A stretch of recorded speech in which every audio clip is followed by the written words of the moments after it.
Chapter 2471. A boy who wasn't even 10 years old called him weak? Syndicate felt like his dignity was seriously challenged. How do you think I'm weak? Every aspect, Kilo said. Too weak. I'm a professional boxer. Haven't you seen my fights? Oh, I remember. I saw your video a few days ago. You were killed by that traitor tiger in one punch. After saying that, Kilo looked at Syndicate in disdain. If Syndicate wasn't black, Qin Zhao would have seen his face blush. Mr. Qin, I think I need to teach your kid a lesson. Of course, no problem. Kilo, since Syndicate wants to spar with you, you can spar with him. I'll go prepare lunch. Oh, uncle, do I have to go easy? Go easy? Syndicate looked at Kilo's small arms and legs. With this kind of body, he probably wouldn't feel anything even if Kilo punched him with full force. Just give me a punch. If you can make me feel pain, consider it my loss, Syndicate said. I don't need you to go easy on me. We'll fight fair and square. Sure, but put on your training gear first. Syndicate thought that Qin Zhao was worried that he would hurt his kid accidentally. However, Qin Zhao didn't stop him. This meant that he agreed to teach his kid a lesson. Kilo also put on his training gear. He knew what Qin Zhao meant. Syndicate patted his gloves. Come, let me feel your powerful fist. Bang. The next moment, Syndicate felt an intense pain in his abdomen. His body became weightless. He felt like he was flying. This feeling was very similar to when he'd faced Tiger and been sent flying with one punch. Everything seemed to slow down. Thud. Then Syndicate lost consciousness. Whoosh, Syndicate suddenly bounced up from the bed. Where am I? What's wrong? Syndicate looked around and realized that he was in a ward, the one he'd stayed in before. Strange, how did he get here? Syndicate knocked his head hard, but he couldn't remember how he'd gotten here. Just then Gaia walked in. Miss Gaia, why are you here? Let's see how you've recovered. By the way, why am I here? Syndicate felt a slight headache, but other than that, he did not feel any other discomfort. You were overtired today and then you were exposed to the sun, so you got a heat stroke, Gaia said casually. She didn't expect Syndicate to forget what had happened in front of Qin Zhao's house in the afternoon, but Gaia didn't tell Syndicate the truth. After all, he was KO'd by a 9-year-old boy with one punch and he was still unconscious. If the Syndicate found out about this, it would definitely be a huge blow. Since he didn't remember, it was better not to let him know. Also, your training with Chen ends here. I'll be responsible for training you from now on. Has Mr. Chen's training ended? Did I train with Mr. Chen today? Singa was trying very hard to remember what had happened today. However, it might really be due to the heat stroke. His brain was dehydrated. Hinga couldn't remember what had happened. It's over. The effect was pretty good except for the heat stroke. Alright, will heat stroke affect the training plan later? No, after heat stroke you just need to cool down and rehydrate. It's not a serious illness. After staying at Mingyue Villa for a short week, Qin Zhao's family moved back to Mirror Lake Manor. After Syndicate's treatment and training ended, he didn't have anything else to do for now. However, he heard from Kilo and the other kids that the school was on fire. He planned to visit Dashan Elementary School during his free time. The kids were all at home today. Portia was also taking care of the kids. While he was shopping at the supermarket, he took a detour to the school. When he reached the school gate, he realized that a corner of the building had already turned black. The fire had started at noon yesterday. Judging from the charred wall, the fire should have spread from the first floor to the third or fourth floor. It seemed like the fire had been quite big. As soon as he entered the school, he saw Mackenzie walking over with a gloomy expression. Mr. Chin, why are you here? I heard from the kids that the school was on fire, so I came to take a look. Thank you for your concern. Mackenzie wasn't in a good mood, but she still tried to communicate politely. Can I ask the cause of the fire? According to the investigation report given by the fire department, someone deliberately set the fire. The first thing that caught fire was the storage room on the first floor. There were some flammable items stored in the storage room, so the fire spread very quickly and even caused an explosion. Fortunately, the explosion also alerted the classes in the teaching building, so there were no more casualties. The school doesn't have a fire system? The American government had a clear rule that any school used for education had to have a qualified fire system. The United States had always been known for its strict protection of minors. Yes, but the fire station found that the water source for the fire system was purposely turned off. Qin Zhao's expression darkened. This was purposely burning people to death. Also, what kind of people were in the school? Of course they were all minors. Did someone purposely want to burn a few kids to death? Or was it purposely targeting someone? Qin Zhao had actually come to investigate and see if it had anything to do with him. After all, due to certain reasons, Qin Zhao's family had been attracting trouble recently. Therefore, Qin Zhao suspected that the other party had thought of this method because they didn't have a chance to do anything. If they really did it, there was no need for them to stay at all. After all, this method of burning children to death to achieve one's own goals was not allowed in any industry or group. If the other party did it, they might do it again. Therefore, Qin Zhao decided to act directly. However, Qin Zhao remembered that he'd promised Helis to be the main force in this expedition. Helis, come here. Let's go to the city together. Qin Zhao told Helis what he wanted. In less than 30 minutes, Qin Zhao returned to Mirror Lake Manor from town. Helis arrived soon after. President, when do we trigger it? At night. At night? What? We'll probably do it. It'll be too easy to be exposed during the day, Qin Zhao said. It's better to do it at night. Oh, were you inside or outside the school when the fire broke out yesterday? Outside. I was in my car the whole time. Did you find anyone suspicious? Chapter 2472. There are many people going in and out of the school, Halei said. I don't know who the suspect is. Qin Zhao shrugged. It seemed that he couldn't get more information from Halei. Do you think a normal person or a spiritualist did this fire? Spiritualist, Halei answered with certainty. What? You don't know who the arsonist is, right? The report from the fire station has come out. It was a fire in the storage room. When the firefighters were putting out the fire, the door of the storage room was still locked. There was no other way to enter. After the fire was extinguished, the investigation at the scene found that there were no flammable items in the storage room, and there were traces of deliberately igniting things in the storage room. If it was an ordinary person, it would be impossible to enter the storage room without opening the door. Is your surname Holmes? Qin Zhao was surprised to find that Halei's mind was abnormally clear. He didn't think that Helis could actually think so much about this. But I didn't see any other spiritualists in the school apart from Didi and the others. My kids wouldn't be the arsonist, right? I checked the attendance of each class at that time. Didi and the others were in their respective classes at that time. Oh, you suspected them too? Maybe they didn't want to go to school, so they purposely set the fire. They're still kids. Kids are the scariest because they think that adults will forgive them for everything they do. Okay. But they didn't do it. Qin Zhao broke out in a cold sweat. He was really afraid that Halei would say something he couldn't accept. It must be the English, Qin Zhao said with certainty. I don't know how they snuck into the school, but they definitely did it. Halei didn't care who did it. She also didn't mind using it as a reason to punish the English. Besides, this piece of land belonged to their family. Basically, it was whoever they said. As for Hamsun, he felt a sense of impending nervousness. Ever since they left their seclusion, some members of the Immortal Crown had died due to missions. But only once or twice. But this time they stayed in Los Angeles for less than 10 days. 4 people had already gone missing, and 2 of them were third-generation cultivators with outstanding strength. Besides, Manel was his nephew. Was this really a desert of magic? Why did it feel like this was a graveyard for magic? It had only been a few days and they had already lost 4 people. Suddenly he wanted to leave this place. He was now disenchanted. That man from Huaxia, he was definitely not a newbie like he had initially thought. Although he did not know why he left Huaxia, a land blessed by magic, he was definitely not weak. Moreover, that man might have some influence and had gathered a group of spiritualists.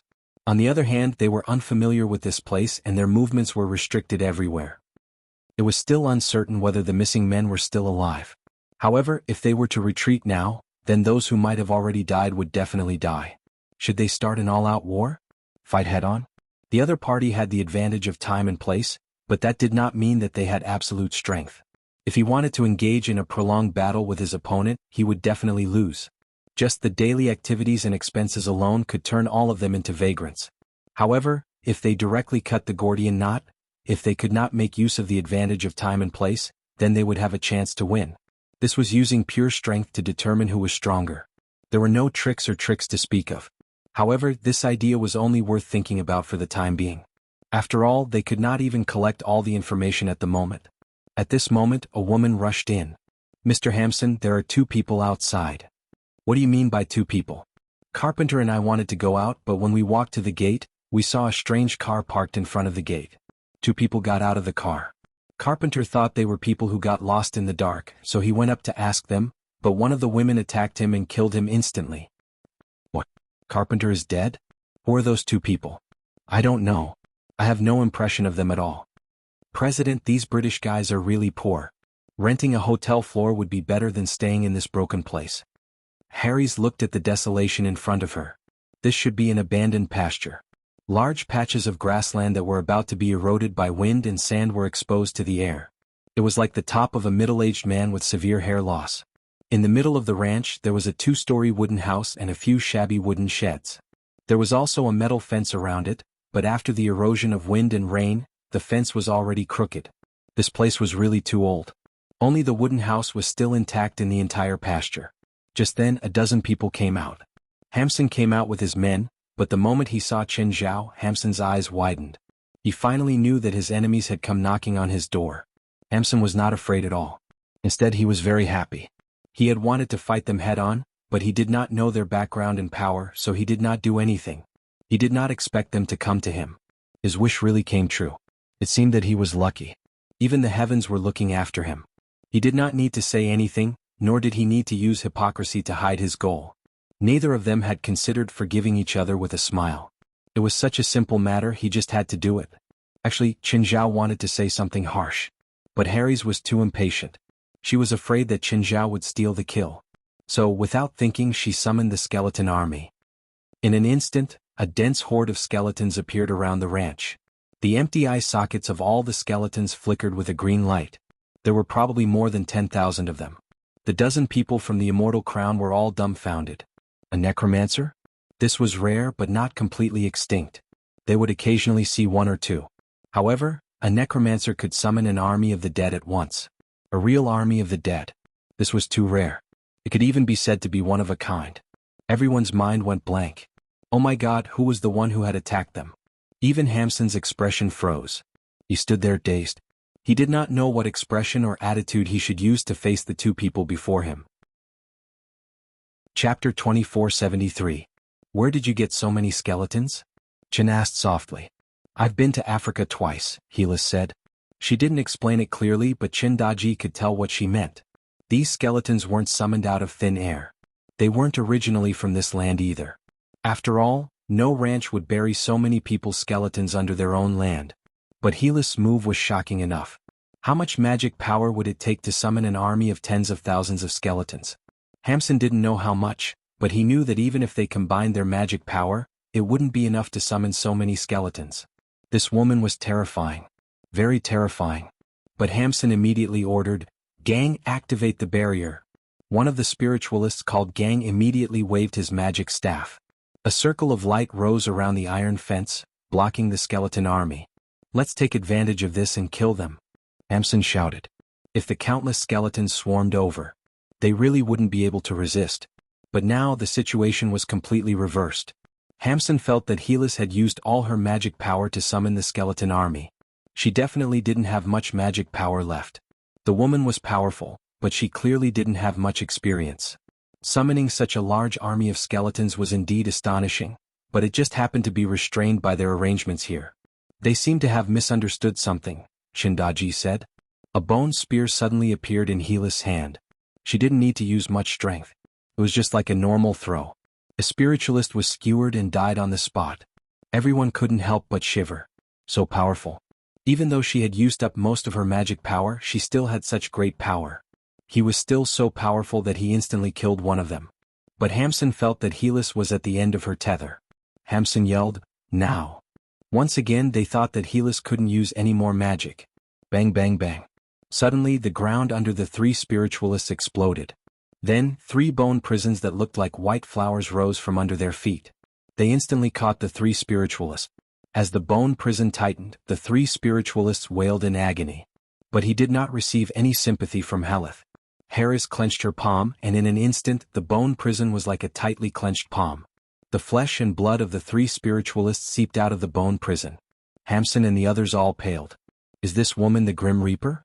There was no chance of victory against such a terrifying power. As for the skeleton army outside the barrier, they didn't just stand there obediently. A large number of skeleton soldiers climbed to the top of the barrier, almost covering the entire barrier.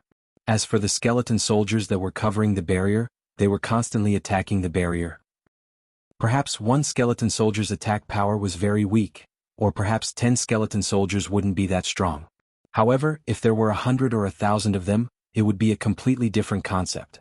Moreover, this barrier was only set up temporarily by them. Even at the beginning of the arrangement, they did not consider that there would be any powerful enemies attacking. Therefore, he chose a very ordinary barrier that would not have a strong effect. Even the arrangement was sloppy. Soon, cracks began to appear on the protective barrier. "Surrender. We surrender," Hamsun shouted. Harris turned to look at Chin, but he did not say anything. From start to finish, he just crossed his arms and watched everything quietly. The barrier was completely shattered, and a large number of skeleton soldiers fell from the sky. "Everyone stand beside me. We'll cast Shelter Fortress together." Most of the defensive spells were cast individually. However, Hamsun's group knew a very special defensive spell. That was, it could release the same defensive magic according to the number of people, thus increasing the defensive power of this magic to an astonishing level. A single spiritualist was like the bricks of a castle, so this magic was also known as Shelter Fortress. A shelter fortress supported by a dozen spiritualists indeed had an extremely powerful defensive power. At least their casualties did not increase. The skeleton soldiers could not break through the shelter fortress at all. Harris did not attack immediately. She was also curious about the spiritualist defensive spell. What was the upper limit of the spell? It seemed that the skeleton soldiers could not break through this spell. Of course, Hamsun's group could not maintain this spell forever in the shelter fortress. Clearly they could not outlast Harris. In the supernatural organization, other than Chin, the one with the most mana was Helis. After all, she had the mana of her 12 siblings and their future. Her mana was several times higher than Jalanash, who was ranked second in the organization. Anyone who fought with her in terms of mana would basically die a horrible death. "Guys, let's talk." Hamsun was already feeling strained. After all, the continuous output of mana was a very painful thing. If even he felt strained, the others would not be able to continue. Some of them even ran out of magic power. With each person lost, the shelter fortress's defensive power would decrease a bit. Not long after, Hamsun was the only one left in the shelter fortress. At this moment, Hamsun's magic power was almost depleted. Moreover, the shelter fortress's defensive power was even weaker than a normal defensive spell. Suddenly, there was a violent explosion outside. Dozens of skeleton soldiers were thrown over by the violent explosion. Both Jen and Helith were attracted by the sudden explosion. The people who were struggling in the shelter fortress were immediately energized. Jen saw a figure moving up and down among the skeleton soldiers. The violent explosion just now was clearly caused by him. Then the figure created 2 more explosions, each more powerful than the last. Not bad. Harris looked at the person. Yes. Chin agreed with the person's power. But just then the figure jumped into the air and was about to create the 3rd explosion. He suddenly vomited in midair and fell into the skeleton soldiers. Both Chin and Helith felt embarrassed. Damn, this was really embarrassing. They had just said that the guy was not bad and had even acknowledged him. But the next moment he did something very difficult. What the hell was vomiting in the air? Just when Chin and Helis thought that the person had fallen into the midst of the skeleton soldiers and was hacked to death, the figure suddenly rushed out in flames and reunited with Hamsun and the others. Chapter 2474. Mr. Hamsun. Burp. It was Hamsun's student, Truman. But as soon as he opened his mouth, he exhaled a breath that reeked of alcohol. Hazel stared at Truman in confusion. With a wave of her hand, all the skeleton soldiers fell apart. In the end, not even their bones were left. Hamsun glanced at Truman, somewhat dissatisfied. He lowered his voice and said, "You drunkard, why did you come here? You should just die drunk outside." Actually, he didn't want Truman to die. All of them could see how terrifying the woman opposite them was. After giving up on summoning the undead army, she didn't become weaker. Instead, she became even scarier. Truman was still drunk and couldn't sober up. He kept hiccuping. He held Hamsun with one hand and his body swayed. He looked like he would fall at any moment. "Mr. Hamsun." Burp. "Just now Stanley called me." Burp.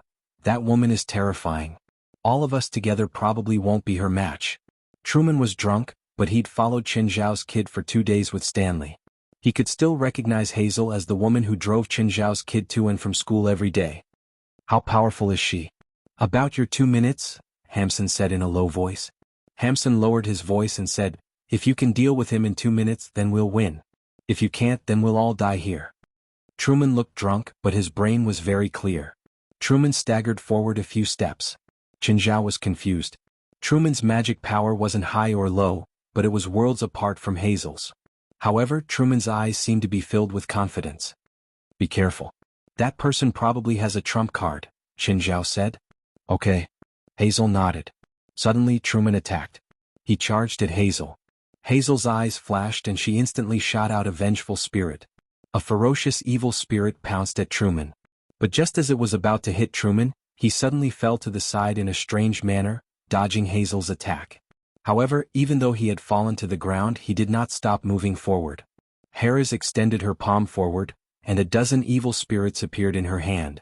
However, Truman's movements were very similar to those in the movie Drunken Punch. Swaying left and right, he seemed to be in a dangerous situation, but in reality he was able to easily avoid Harris's attack. Blackies raised her eyebrows. This guy was really like a monkey. However, Harold was not particularly concerned. Since she could not hit the target with directional spells, she would use lock-on spells. Suddenly, a misty black hand reached out from the darkness and grabbed Truman. Then it squeezed. Hellis thought that this attack was enough to kill Truman. But in the next moment, Truman's body exploded into a puddle of water the moment the black hand grabbed him. The moment the water splashed, there was a strong smell of alcohol. At this moment, Truman's appeared from the scattered alcohol on the ground. Doppelganger? Truman's doppelgangers did the same thing and swayed towards Helios. However, Helith wasn't afraid at all. She instantly unleashed a few hands of death. Pa pa pa. In an instant, all of Truman's doppelgangers were crushed by Helios. However, after crushing those doppelgangers, Truman's doppelgangers appeared again, and their numbers were several times more than before. More than 20 doppelgangers all rushed towards Helios. At this moment, even Helios was unable to release so many hands of death in an instant. However, being unable to release more than 20 hands of death at the same time didn't mean that Helios couldn't do anything. Since lock-on spells were not effective, she would use group spells. Death shock. A black ripple suddenly erupted from Helios's body. The black ripple swept past Truman's doppelgangers, and they immediately exploded into puddles. However, Helios didn't expect that Truman could actually increase the number of doppelgangers by several times. This time, Truman's doppelgangers were very close to Helios. After all, every time Truman's doppelgangers would rely on sprinting to get close. After a few times, Truman was less than 10 meters away from Helios. Helios's expression changed slightly and she shouted, "Death scatter!" Countless rays of death aura suddenly shot out from Helith's body. All of Truman's doppelgangers exploded once again. However, the puddles of alcohol released by those doppelgangers had already splashed onto Helios's body. Helios shook off the smell of alcohol on her body. At this moment, Truman's doppelgangers appeared several times more than before. Hundreds of Truman's doppelgangers appeared again. Helios's expression changed drastically because Truman's doppelgangers were already less than 2 meters away from her. Then a spark appeared on the battlefield. Boom! In an instant, a huge flame soared into the sky. The explosion instantly engulfed Helios, as well as all of Truman's doppelgangers. That terrifying sound and fiery light, along with the destructive heatwave shockwave, seemed to be able to destroy everything. Hampson and the others couldn't help but be happy. At this moment, Truman returned to Hampson's side. "Truman, good job." However, Truman had already sobered up a lot. At the same time, he also looked very weak. After all, the spell just now had almost emptied his mana. The result was, of course, gratifying. At least he got rid of the enemy that his teacher and the others couldn't. This spell was created by him alone and combined with his own bloodline. He also gave this spell a very sci-fi name, ethanol equation. He could continuously create doppelgangers containing a large amount of ethanol within 3 minutes, and every time he cast it, the number of ethanol doppelgangers destroyed on the battlefield would increase by 5 times. For example, if 1 ethanol doppelganger was destroyed in one wave, then 5 ethanol doppelgangers would be created the second time. If Helios destroyed all of Truman's ethanol doppelgangers in one move every time, then the next time the total would increase by 5 times. Of course, even if he couldn't destroy a single ethanol doppelganger, Truman could create 5 times more ethanol doppelgangers every 30 seconds. Therefore, to a certain extent, this spell was unsolvable. Whether the doppelgangers were destroyed or not, the number of ethanol doppelgangers would continue to increase exponentially. Truman's current mana was only enough for him to maintain his regular consumption for 2 minutes, which meant that he could create more than 600 ethanol doppelgangers every 30 seconds. Then, he could detonate all the ethanol doppelgangers at the same time, and the resulting power would be very terrifying. Chapter 2475. After the huge explosion, the flames didn't go out even after a long time. The remaining ethanol was still burning crazily. There was a huge pit several meters wide at the center of the explosion. Hamsun and everyone else from the Immortal Crown heaved a long sigh of relief. After all, Harrel was too terrifying. Even if they all worked together, they probably wouldn't be able to beat Harrel. Only then did Hamsun smile. He looked at Qin Zhao. "Sir, it seems like your fighter is dead. Do you have anything to say now?" Hamsun felt that Qin Zhao only dared to come here because Harrel was his subordinate. Now that Helith was dead, he had nothing to rely on. "Don't jump to conclusions so quickly," Qin Zhao said with a smile. The flames in the pit at the center of the explosion gradually extinguished. A black ball was revealed in the pit. The black sphere slowly blossomed like a blooming black lotus. Harrel stood in the center of the black lotus, completely unharmed. Everyone's expression froze. Not dead? She didn't die? No, she wasn't even injured. How was it possible that she wasn't even slightly injured by such a terrifying explosion? Harrel's expression was extremely gloomy as she walked out of the pit step by step. Everyone's heart sank to the bottom.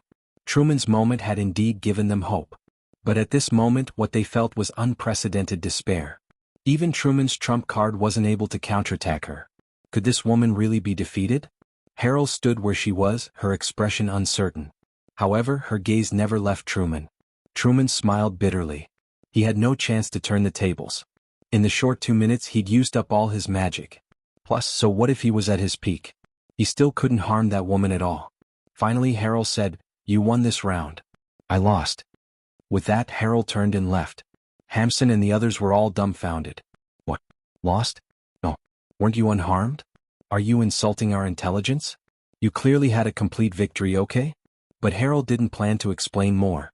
She was just that cold. Hamsun and the others, on the other hand, had very complicated feelings. "Harrel, what are you doing? Are you going to quit?" Qin Zhao grabbed Haleai's. "I've lost.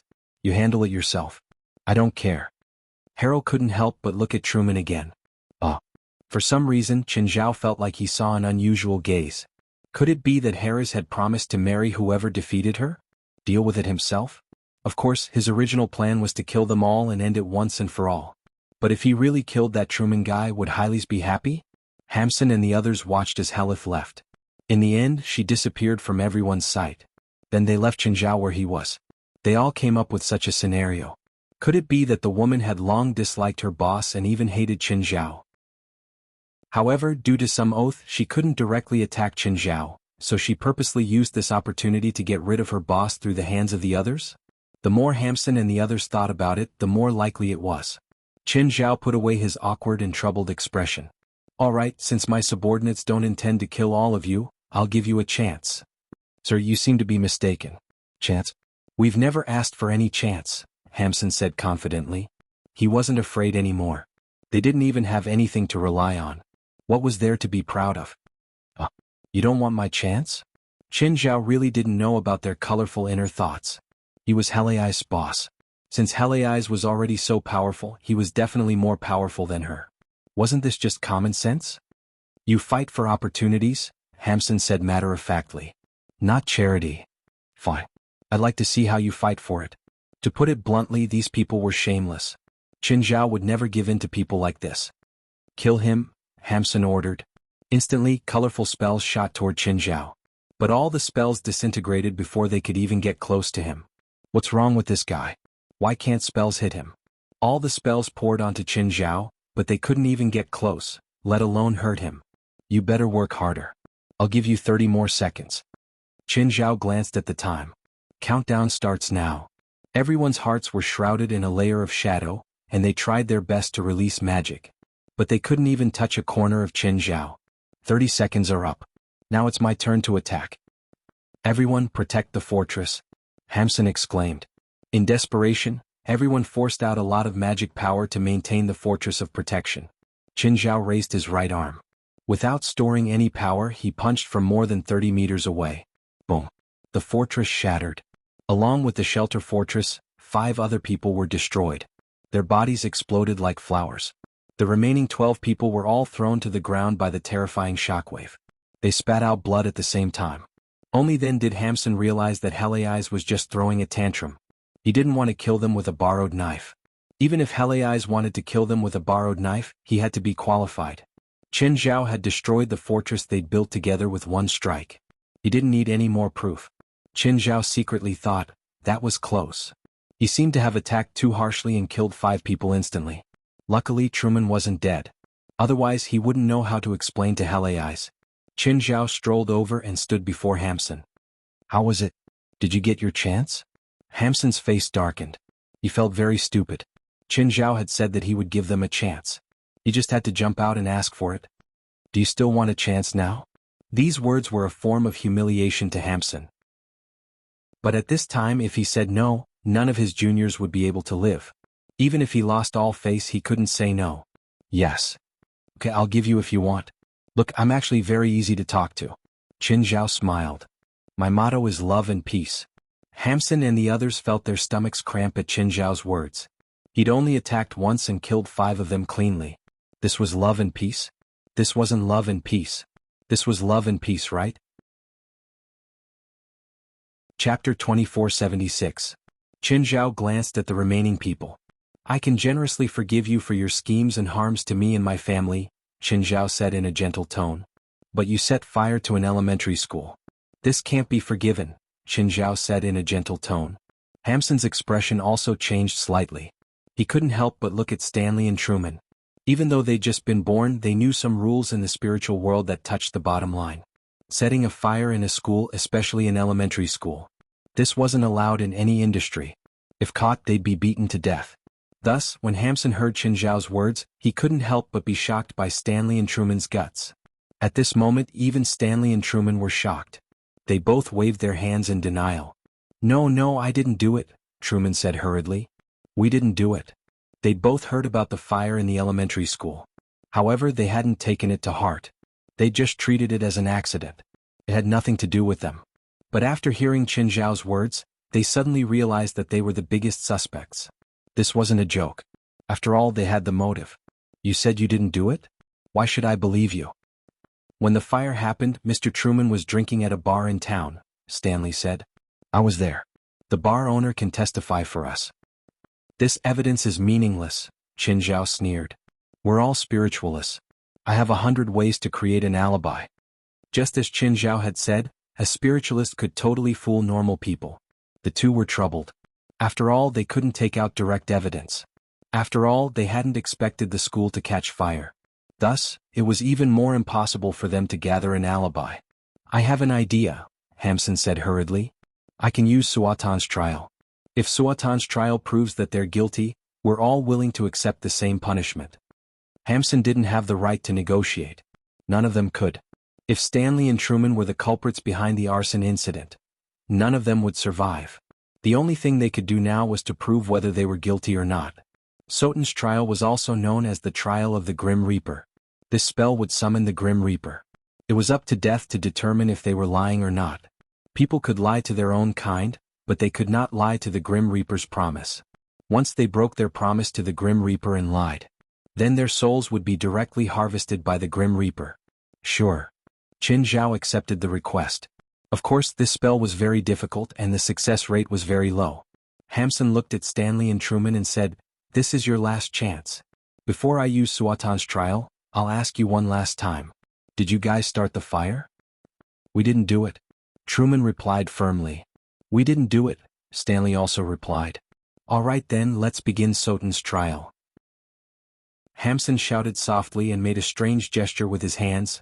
Messenger of justice, receiver of death, please listen to my call. I welcome your judgment with my oath.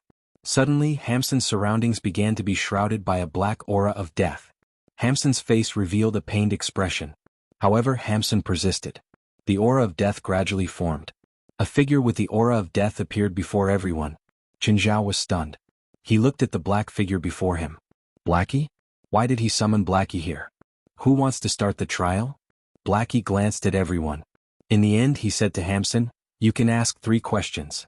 You can ask 3 different people at most. The person being asked can remain silent but not lie. Otherwise, their souls will belong to me. Hamsun nodded. Who's first? I'll go first, Truman said. No lies. Blackie made the first trial. Hamsun did not think that he would waste the first question like this. Did you and Stanley start the fire? Hamson did not dare to be long-winded anymore. If someone else were to continue the conversation, it was very likely that he would accidentally lose another opportunity. No, Truman answered. No lies. Blackie's answer made everyone feel lucky. Thankfully, it really had nothing to do with the fire. Otherwise, they would have died from Chen Zhao's rage. Hamson's third question was for Stanley. Last question. Do they have anything to do with the fire? No. Hamson heaved a long sigh.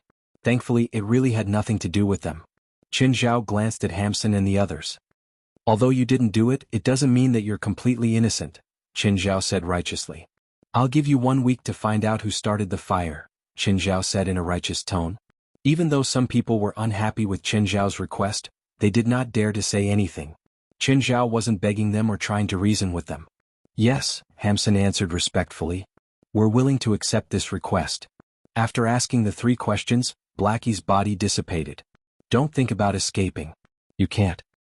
We never thought about escaping. We also know that we can't. That's good. In 1 week, if you still can't find evidence or the arsonist, I'll put you on trial for arson. Hamson nodded. Chen Zhao had achieved his goal, so he turned and left. But no one realized that Chen Zhao had left just like that. In just an instant, Chen Zhao disappeared into the night. Everyone heaved a long sigh of relief. The pressure that Chen Zhao gave them was too great. It was different from Blackie. Blackie indeed looked very powerful. They could at least fight back a little. But when they faced Chen Zhao, they could not fight back at all. The power that Chen Zhao had displayed was completely dominating. You've seen the situation we're facing right now. Don't try to escape or resist. We can't do anything here. Contact 10 smart companions from the headquarters. Also, do your best to investigate the arson in Los Angeles. Our lives are in the hands of that man. Chapter 2477. Mr. Hamson, how are we going to explain to Madeko Pavich? Explain? What? He made us provoke such an enemy. What else do we have to explain? Hamson's face darkened. He was furious that Madeko Pavich had brought them here without gathering any intelligence and had even provoked such a monstrous enemy. Actually, Hamson knew that they were responsible for this too. When he'd accepted Madeko Pavich's invitation, he'd thought that there were no good ideas in North America. Of course, Hamson wouldn't admit his responsibility. He would only think that their current situation was Madeko Pavich's fault. Thus, he didn't plan to remind Madeko Pavich of anything now. It would be best if Madeko was kept in the dark. The worse the better. Truman, Stanley, do the 2 of you have any clues regarding the arson case? There are no gangs in Mountain Town, Stanley said. I heard that there used to be, but every time a gang tries to develop there, they always disappear mysteriously. He didn't know why at first, but now he knew. The gangs were probably all drowned in the lake. So we can basically rule out that it's a local gang in Mountain Town.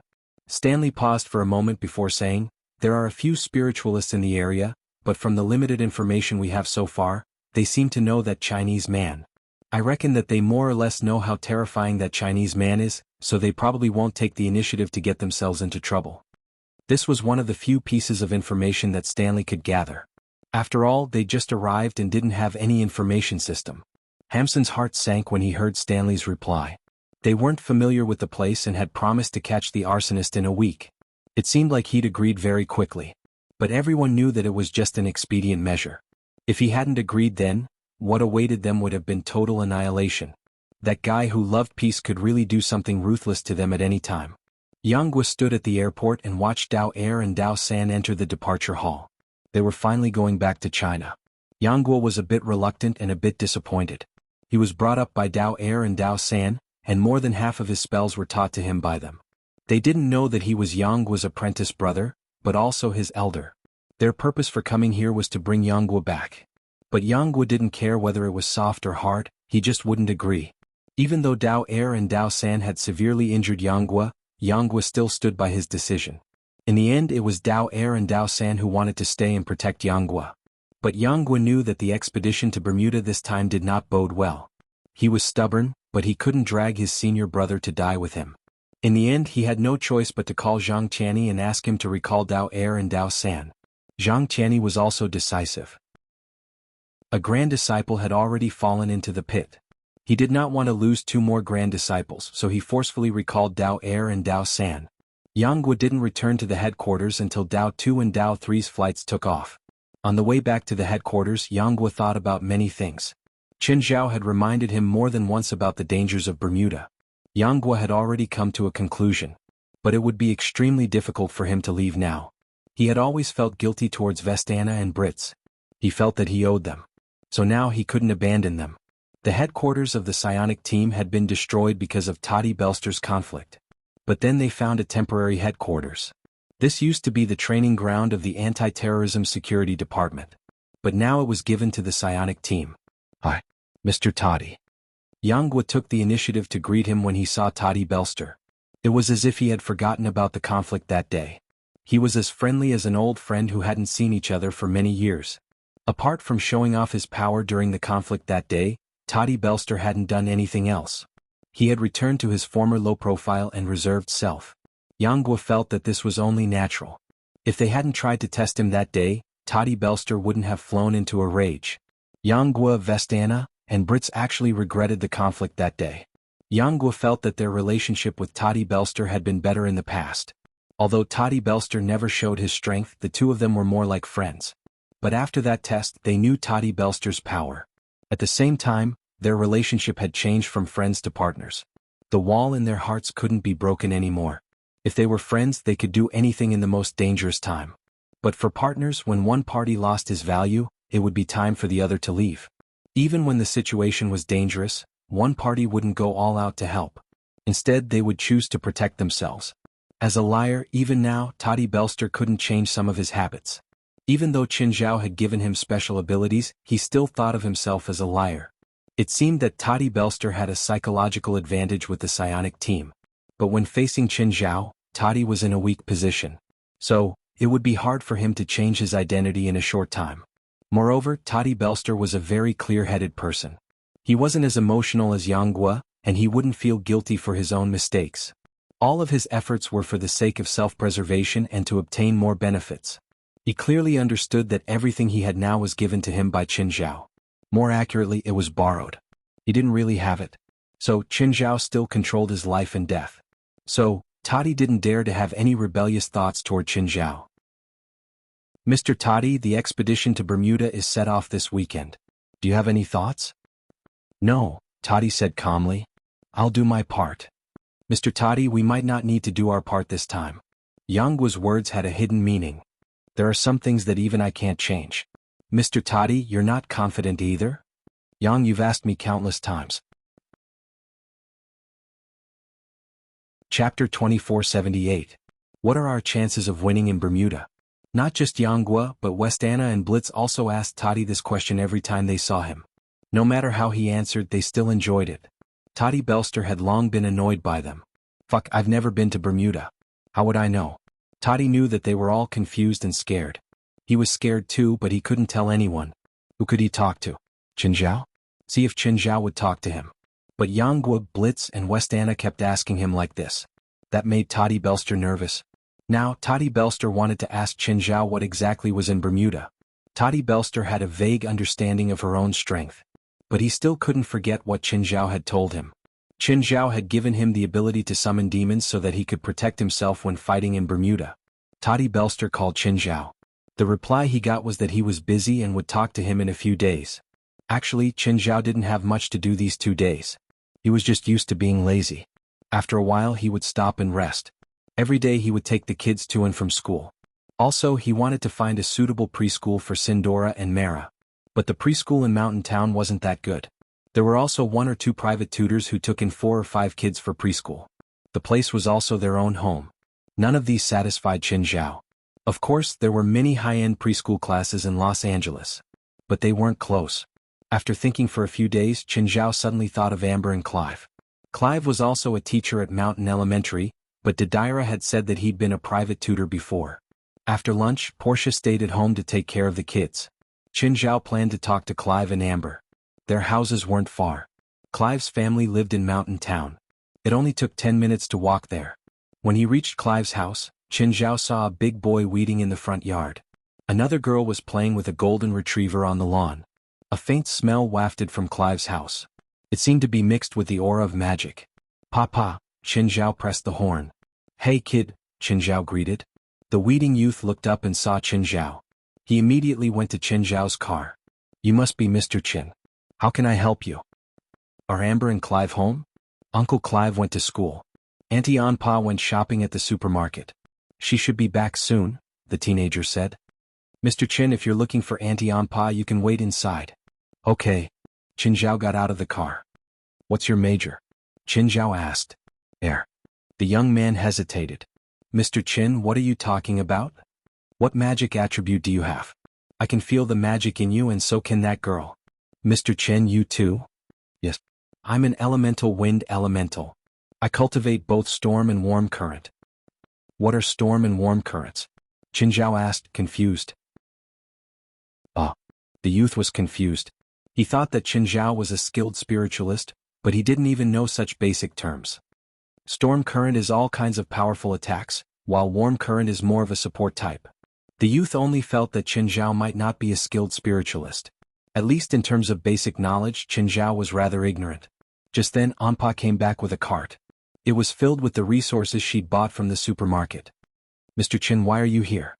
Anpa, I came to talk to you and Mr. Clive about something. Qin Zhao looked at Anpa sincerely. In fact, he had a good impression of Ampa and the Clive couple. They'd brought danger to Jerlin because of their mistakes, but they hadn't caused any actual harm to Jerlin. However, they didn't cause any substantial harm to little Jerlin, and little Jerlin managed to survive the danger in the end without much harm. During that incident, Qin Zhao couldn't blame them even if he wanted to. They didn't avoid responsibility or push it away. Instead, they calmly admitted their mistakes. They'd even chased Jerlin to Istanbul and encountered danger. Actually, they had made some mistakes in that matter, but Feilai and little Jerlin were also at fault. Therefore, Qin Zhao couldn't blame them at all. Also, Qin Zhao admired their attitude. About what? Anpa, are you interested in starting a preschool or kindergarten? Qin Zhao wouldn't be at ease if Sindora and Mara were sent to a regular preschool. However, Qin Zhao agreed with Anpa and Clive's attitude and actions, which was rare. Feilai also approved of them very much. Mr. Qin, we don't have the money to start a kindergarten, Anpa said with a bitter smile. Money isn't a problem. I can provide the funds. Mr. Qin, what's your goal? Mara and Sindora are already 5 and 6, Qin Zhao said. They're not at school age yet, but they need to learn some things. But there's no need to start a kindergarten, right? No, not me, Qin Zhao said matter-of-factly. You can. I'm just sponsoring. Then what do you want? If Sindora and Mara go to school in the city, I'll be worried, Qin Zhao said sincerely. You're closer to my home and I trust you. I trust that you truly love and protect every child. Anpa was actually quite tempted. She liked children. It could be said that this was her selfishness. Qin Zhao's suggestion was exactly what she wanted. It would be such a blissful thing if he could watch those innocent faces play and have fun in front of him every day. Also, I heard from Didi that you're qualified to be a kindergarten teacher, Qin Zhao said. The only thing I'm not satisfied with is the conditions and environment here. After all, Jerlin had eaten something wrong here last time. That was why everything had happened. Putting that aside, Anpa and Clive were both very good candidates.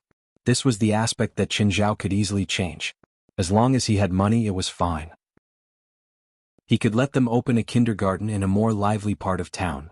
It was closer to the police station and fire station, and it would be easier to go to other places. Chapter 2479. Anpa didn't agree directly. Instead, she said that she needed to discuss it with Clive. But from Anpa's expression, he could tell that she was tempted. Qin Zhao wasn't in a hurry. He left after exchanging some pleasantries. Qin, I heard something. Qin Zhao received Alex's call. At the moment, Qin Zhao was fishing while Jerlin was diving in the water. She often pulled the hook underwater too. She thought that she could trick Qin Zhao this way. Qin Zhao would also pretend to be tricked and show an indignant expression. Then, he would look at Jerlin's smug expression because he would feel happy himself. What is it? Qin Zhao asked. You asked me to pay attention to Tiger's movements.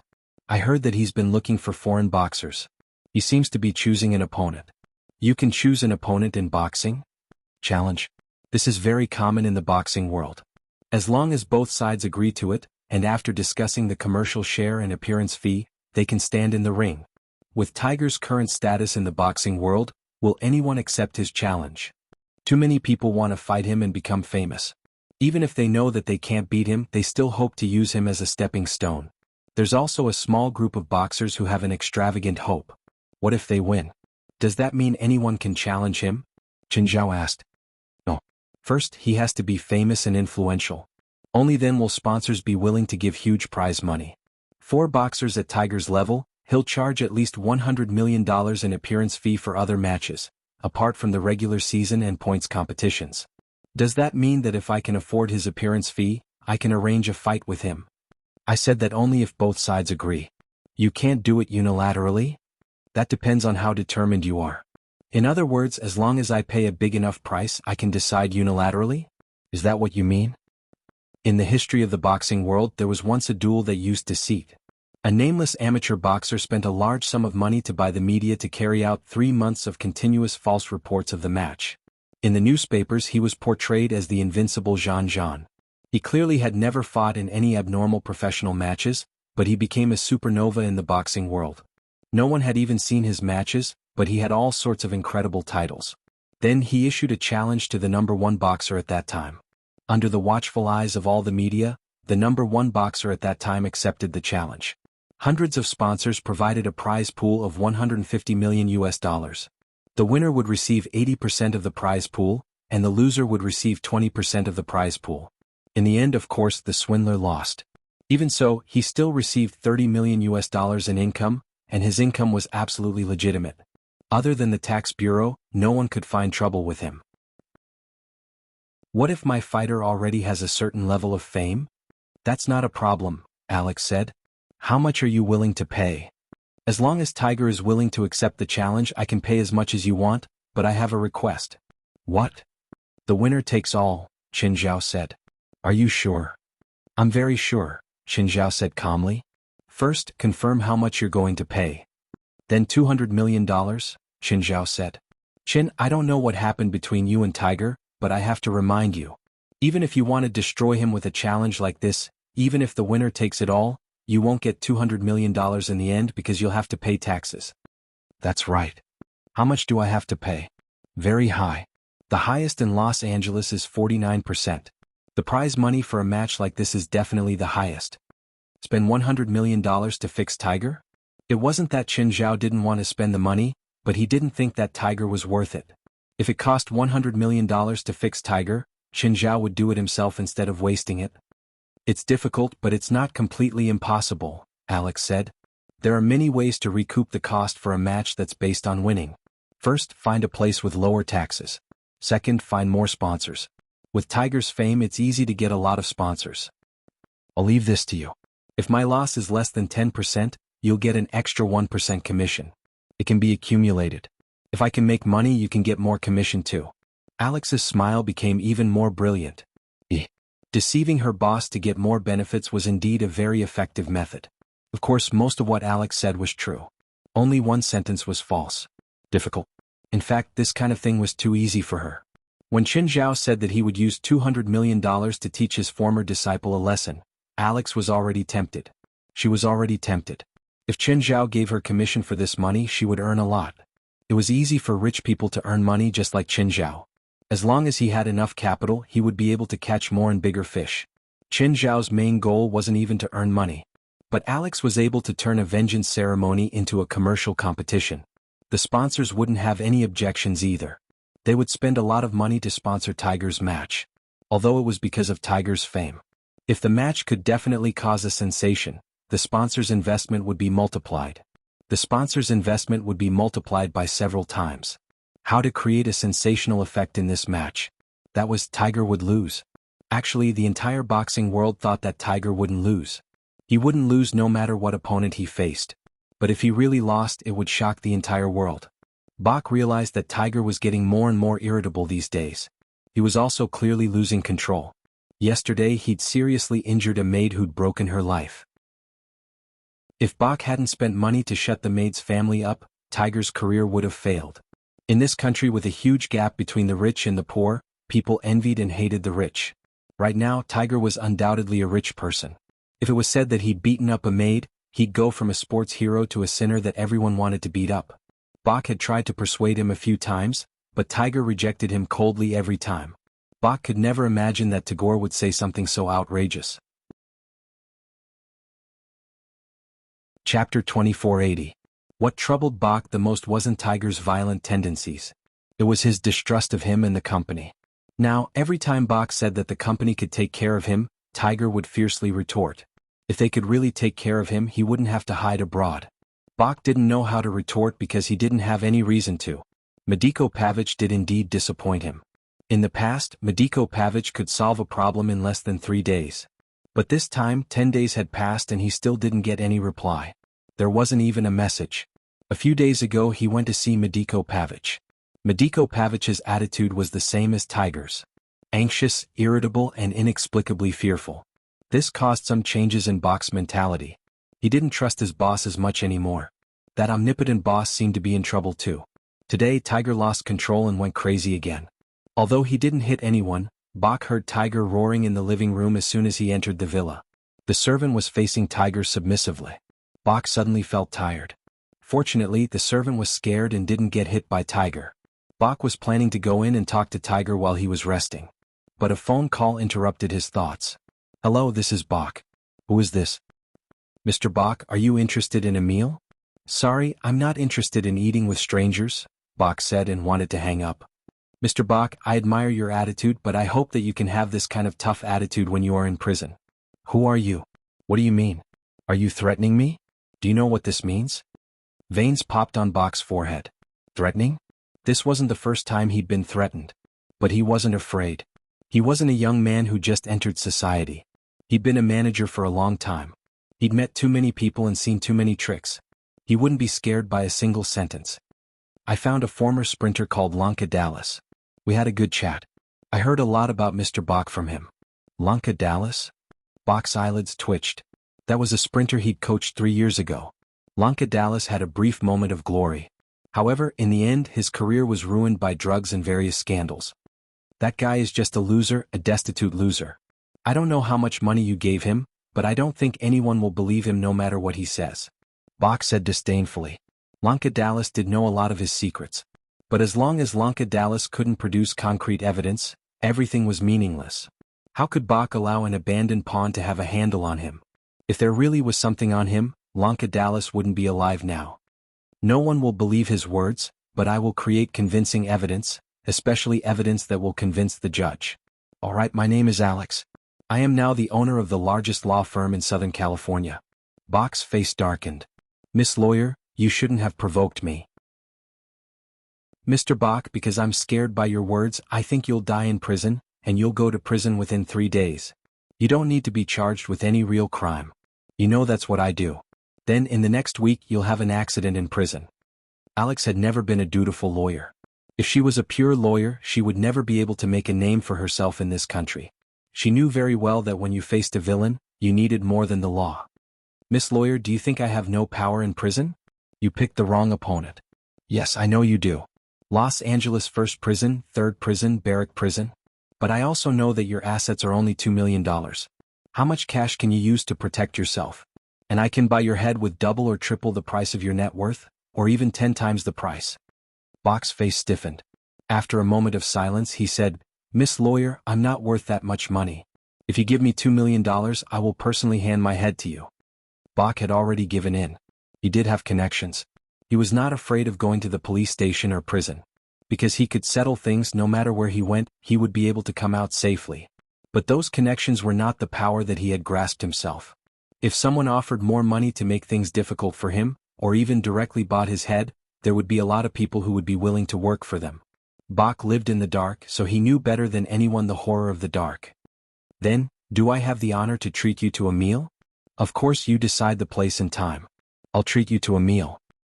Today, I've already booked a private room at Marina's restaurant." Bach's heart was a little heavy. The other party was obviously going to eat him. Otherwise, why would he book a private room at Marina's restaurant in advance? Bach had been to Marina's restaurant more than once. He knew that the rules there were quite strict. To book a reservation, one had to be at least a few days in advance. And he did not know how he had offended the big lawyer.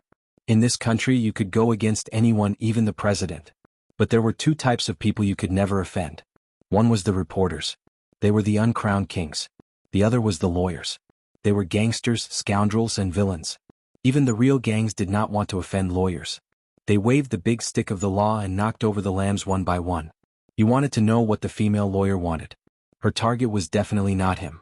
If the other party's target was him, they wouldn't be calling him. She would have sent him straight to prison.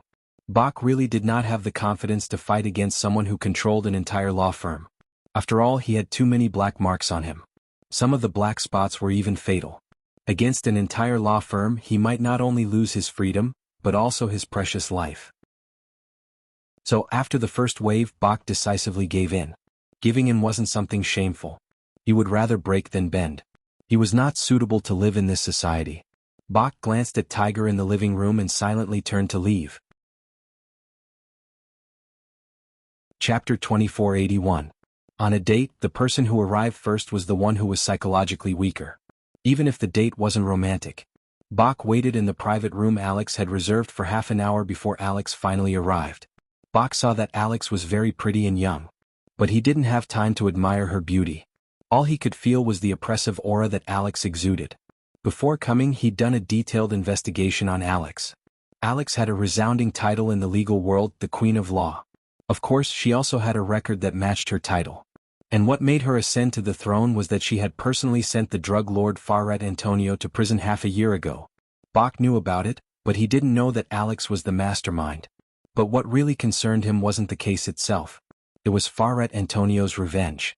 He'd announced in court that he would take revenge on the lawyer. In the end, the next day, Farrat Antonio died in prison, and he died a very, very tragic death. It definitely wasn't a government assassination. It was the work of an enemy. Farrat Antonio's power was also uprooted in one night. Bach felt that Alex had something to do with it. "Hello, Mr. Bach." "Hello, Ms. Alex. Try the food here. It's pretty good." It wasn't Bach's first time here. He'd tasted the food here before. But today he really didn't have an appetite. "Miss Alex, do you have any instructions for me? I heard you're Tiger's manager." "Yes." Bach perked up. He guessed that she wanted to work with him. No, if she wanted to work with him, she didn't need to threaten him. Tiger is an excellent boxer. "Miss Alex, if you want to work with him, I'm happy to talk to you." Even though he guessed that she wasn't here to work with him, Bach still probed. Alex pushed a document in front of Bach. Bach flipped open the document and looked at it, and his brows could not help but furrow. It was evidence of Tiger's crimes. There was a lot of it too. He couldn't tell how much was real and how much was fake. But one thing was for sure. If the evidence was in Alex's hands, she could definitely send Tiger to prison. "What do you want?" "Tiger will definitely go to jail, but before that, I think he still has value." Bach frowned. "What do you want?" Alex then threw another contract to Bach. Bahi's expression changed again. This was a challenge, and the one who issued the challenge was Syndicate. Bach suddenly looked up at Alex. "Syndicate? It was actually Syndicate?" "The Syndicate has no value." Bach said matter-of-factly. "His reputation is already bad. He can't get sponsors at all. Also, he can't beat Tiger." "That's my problem. You just need to get him to sign the contract." Bach looked at Alex in confusion. But Alex didn't give him any explanation. Bach had to weigh the pros and cons. Giving up on Tiger meant giving up on long-term benefits. That meant that he had to obtain enough benefits before the last one. But how could he get enough benefits from Tiger? It was not easy. Bach had only accumulated a little more than $2 million after all these years of cheating and cheating. He had high hopes for Tiger. As long as he didn't cause any trouble, Tiger's future was limitless. If he decided to give up on Tiger now, he had to make sure that Tiger lost in the challenge. If he only relied on the commission, it wouldn't be enough to satisfy his appetite. Only by betting on him to lose in the underground lottery would he be able to obtain enough benefits. But how? It wasn't easy. But if he didn't agree, Bach was worried that Alex would target him. In view of Alex's past achievements, she was nothing in front of her. But Bach didn't want to give up on long-term benefits. "My boss will take out $200 million as the prize pool for this challenge," Alex said. Bach was shocked. "Your boss is?" "Don't ask what you shouldn't." Alex looked at Bach coldly. Bach couldn't help but mutter. He looked down at the contract before him. He suddenly saw how the prize pool would be split. The winner would take it all. Bach couldn't help but look up. He was sure that no matter who his opponent was, he wouldn't waste $200 million. The $200 million was bait, but he didn't plan on letting anyone take it. "What do you want me to do?" Bach asked. "Let Tiger sign this contract. I also need an authorization. I know many rich people. I can use Tiger's name to ask them for sponsorship. You can also find as many sponsors as you can. Bach nodded silently. Then he asked, "What do I get after this?" Bach didn't care about Tiger's life or death. He only cared about how much this challenge could bring him. 2% of the net profit, Alex said. Sure. Bach finally made up his mind. 2% of the net profit was just the minimum of 200 million. After deducting the taxes, he would still get more than 1 million. If he could pull in more sponsors, then he could live happily for the rest of his life without doing anything. Moreover, he could obtain more profits from the underground gambling. Of course, the underground lottery was risky. Working with Alex was basically risk-free. Because he didn't put in a single cent, the only difference was how much he earned. Even if Alex's plan failed, he wouldn't lose anything. But it was hard to say for the underground lottery. Although he believed that Alex definitely had her own plan. But who could say for sure in a competition like this? Plus, he knew very well how terrifying Tiger was. Especially after Bach provided him with the devil potion he got from a special source. Tiger's current strength was already inhuman. How could Syndicate beat Tiger? The instant kill last time was enough to show the difference in strength. Also, don't let Tiger know that it's Syndicate who challenged him. What? If he finds out it's Syndicate, he'll definitely reject. What? Because he knows who's supporting Syndicate. Bach's eyes flashed. He remembered that Tiger kept saying it was his teacher. Chapter 2482. Tiger's teacher finally made his move. He finally fought back. Bach suddenly thought of an idea. An idea that only benefited himself. The grudge between Tiger's teacher and Tiger. They could solve it themselves. It had nothing to do with him anyway. It didn't matter even if Tiger was sent to jail by his teacher. As long as he got enough benefits, it was fine.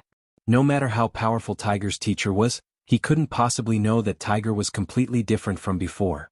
So, Tiger had a higher chance of winning this battle. So he should make this battle happen. But in the underground lottery he should bet on Tiger. Thinking of this, Bach smiled. I'll think of a way to get Tiger to sign the contract. That's for the best. Alex finally smiled and nodded. Deep in the mountains outside London, England, there was only a muddy mountain road here. Coupled with the continuous rain, the road became even more difficult to walk. Mediko Pavic walked alone on the mountain road. The equipment on his body did not save him energy. Instead, it required him to expend more energy to carry the equipment. But it was necessary. After all, the nights here were very cold. The fog in the mountains couldn't be dispelled. One never knew when one's feet would slip. He didn't have to come here himself. But Hamsun and the crown of immortality he'd created had completely gone out of control. Just the day before yesterday, he lost contact with everyone from the crown of immortality. This made him feel an unprecedented sense of danger. He needed to get rid of this danger. He needed to regain control of this power. So he came here again. Just then the fog was suddenly blown away by a cold wind. Mediko Pavic's eyes suddenly opened up. It was a rough village. Dozens of small or even shabby houses. There was also a not-so-small, open field. He could vaguely see people working in the field. Mediko Pavic walked with heavy steps, but his body and mind were completely relaxed. Finally here. He was finally back here. Just then an old man walked over. The old man was draped in coarse hemp, which was trimmed crudely. Mediko, you're back again. Yes, Mr. Mansuk. Mansuk was the second generation of this place and was second only to Hamsun, who left this place. Hamsun chose to leave while Mansuko chose to stay. It wasn't because Mansuk was willing to live a normal life, but because he knew that if he left this place, he would still be under Hamsun. If he chose to stay, he would become the leader of this place. In the words of the Chinese, it was better to be the head of a chicken than the tail of a phoenix. Mr. Mansuk, I need your help, Mediko said. Hamsun can't help you? I think we're no longer collaborators. He broke his promise to me. Madek Pavic said, I don't need you to deal with him. What I need is to establish a new partner. Mansuk silently raised his head. His eyes were shining with brilliance without a trace of decaying gloominess. Of course, he knew that the outside world was more interesting than this small mountain village. Of course, he didn't want to stay in this remote and desolate place forever and be trapped here for the rest of his life. He didn't choose to go out the first time because Hamsun went out first. But now the second chance was in front of him. This time he desired it more than the first time. In the few years that Hamsun had been away, he had completely mastered this place. So he no longer feared Hamsun. He instilled his will into everyone here. Mansuk looked at Mediko. I'm more reliable than Hamsun. I need a stronger guarantee. I've already been betrayed once. I can make a contract, Munsuk said. A contract that can't be violated, and I can make Hamsun pay for his betrayal. Madiko raised his brows, but he quickly returned to normal. I don't need it. You're all family. There's no need to fight over this. No, it's necessary, Munsuk said. Hamsun took most of the elites with him, Mateko said. Of course he wanted to make Hamsun pay, but Hamsun took most of the main force. He didn't think Munsuk and the people he recruited could pose any threat to Hamsun. He did take away the young children, but he couldn't take away everything. What do you mean? Madiko asked in confusion. Munsuk's face showed a proud expression. After Hamsun left, I started to investigate why my father chose to settle here. A year ago I finally found the reason. Madiko couldn't help but look at Munsuk. It seemed like he had made a great discovery. You can't imagine what's hidden here. Can you tell me? Let me take you there to have a look. Madiko Pavich was also very curious. Where did Mansuk's confidence come from? Why was he beaming with joy? He followed Munsuk's footsteps and came to a damp cave. Halfway through the cave, the walls suddenly turned into purple crystals. The purple crystals shone faintly, allowing them to see the situation along the way without the need for lighting. They walked all the way to the deepest part of the cave, where there was a huge purple crystal. There seemed to be a few figures inside the purple crystal. This is? As an ordinary person, you can't feel the magic aura inside. What's this? Also, is there something inside? Madeko Pavich asked curiously. Extraordinary, unclean witch, mortal enemy of the Supreme King, Munsuk said. I'm not a wizard. I don't know what these names mean. She's King Arthur's half-sister, and also the legendary wizard Merlin's mortal enemy. She's Morgan Le Fay. Mansuk said, in the legends of our clan used to be Wizard Merlin's servants. Our ancestors followed Wizard Merlin, and our fathers returned here to live in seclusion because Wizard Merlin's lifelong enemy is here. Morgan Le Fay. Madiko touched the purple crystal. There seemed to be a few figures inside. Those are her followers. Is she sealed now? Nine Heavens God King. Chapter 2483. Mansuk didn't answer Madiko Pavich's question directly. Instead, he reached out to a protruding corner of the amethyst and forcefully pulled it off. The corner of the amethyst was directly pulled off. Mansuk placed the amethyst fragment in front of his nose and took a deep breath. The amethyst fragment immediately turned into purple smoke and was sucked into Mansuk's nose. Mansuk seemed to be enjoying an extreme pleasure. He let out a soft moan and his body slightly trembled. It was a feeling of extreme pleasure that made people unable to stop even if they wanted to. At this time, the amethyst fragment in Mansuk's hand was only half its original size. Mansuk looked at Madiko Pavich and stretched out his hand. Do you want to try it? I promise you'll love this feeling. What's the use of this? Don't you want to feel the joy of magic? The joy of magic? Madiko Pavich looked at Mansuk in confusion. Can let you temporarily gain magic power and power. You mean it can let me master magic? That's right. Mansuk nodded. This isn't a seal, it's the fruit of self-wisdom. What's the fruit of self-wisdom? When the ancient wizards' magic power, wisdom, and knowledge reached a certain level, they would be limited. This was the limit that God gave to humans. It was impossible to surpass or break through. The reason why humans are humans and gods are gods is because of the existence of the limit. Mansuk said, but there are still some mortals with supreme wisdom and talent who try to break through the limit given by God. Some succeeded and became a god while others failed. The result is self-evident. There is another kind of person who doesn't forcefully break through the limit of God. They choose another method, which is to transform themselves into the fruit of self-wisdom. Morgan Le Fay is one of them. Mansuk continued, Morgan Le Fay was King Arthur's sister, but she didn't have the right to inherit the throne, so she had always been against King Arthur and Wizard Merlin. Morgan Le Fay had the upper hand most of the time, but she couldn't break through her own fate. Humans can't get rid of the shackles of fate. Only God has the freedom to choose, so Morgan Le Fay had to become a god in order to counterattack. Thus, she created this method to transform herself into the fruit of wisdom, also known as shedding God.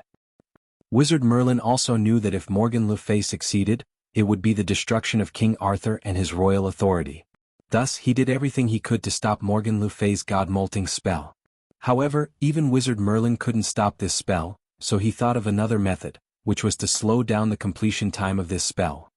Is this amethyst hard to destroy? Madeko Pavich asked doubtfully. Just now, Mansik had clearly broken the amethyst with a casual twist. It didn't seem to be indestructible. Take a look. Mansik pointed at the spot where the amethyst was broken off and found that the amethyst had grown back. When I broke off a corner, it was equivalent to using my own magical knowledge to replace it.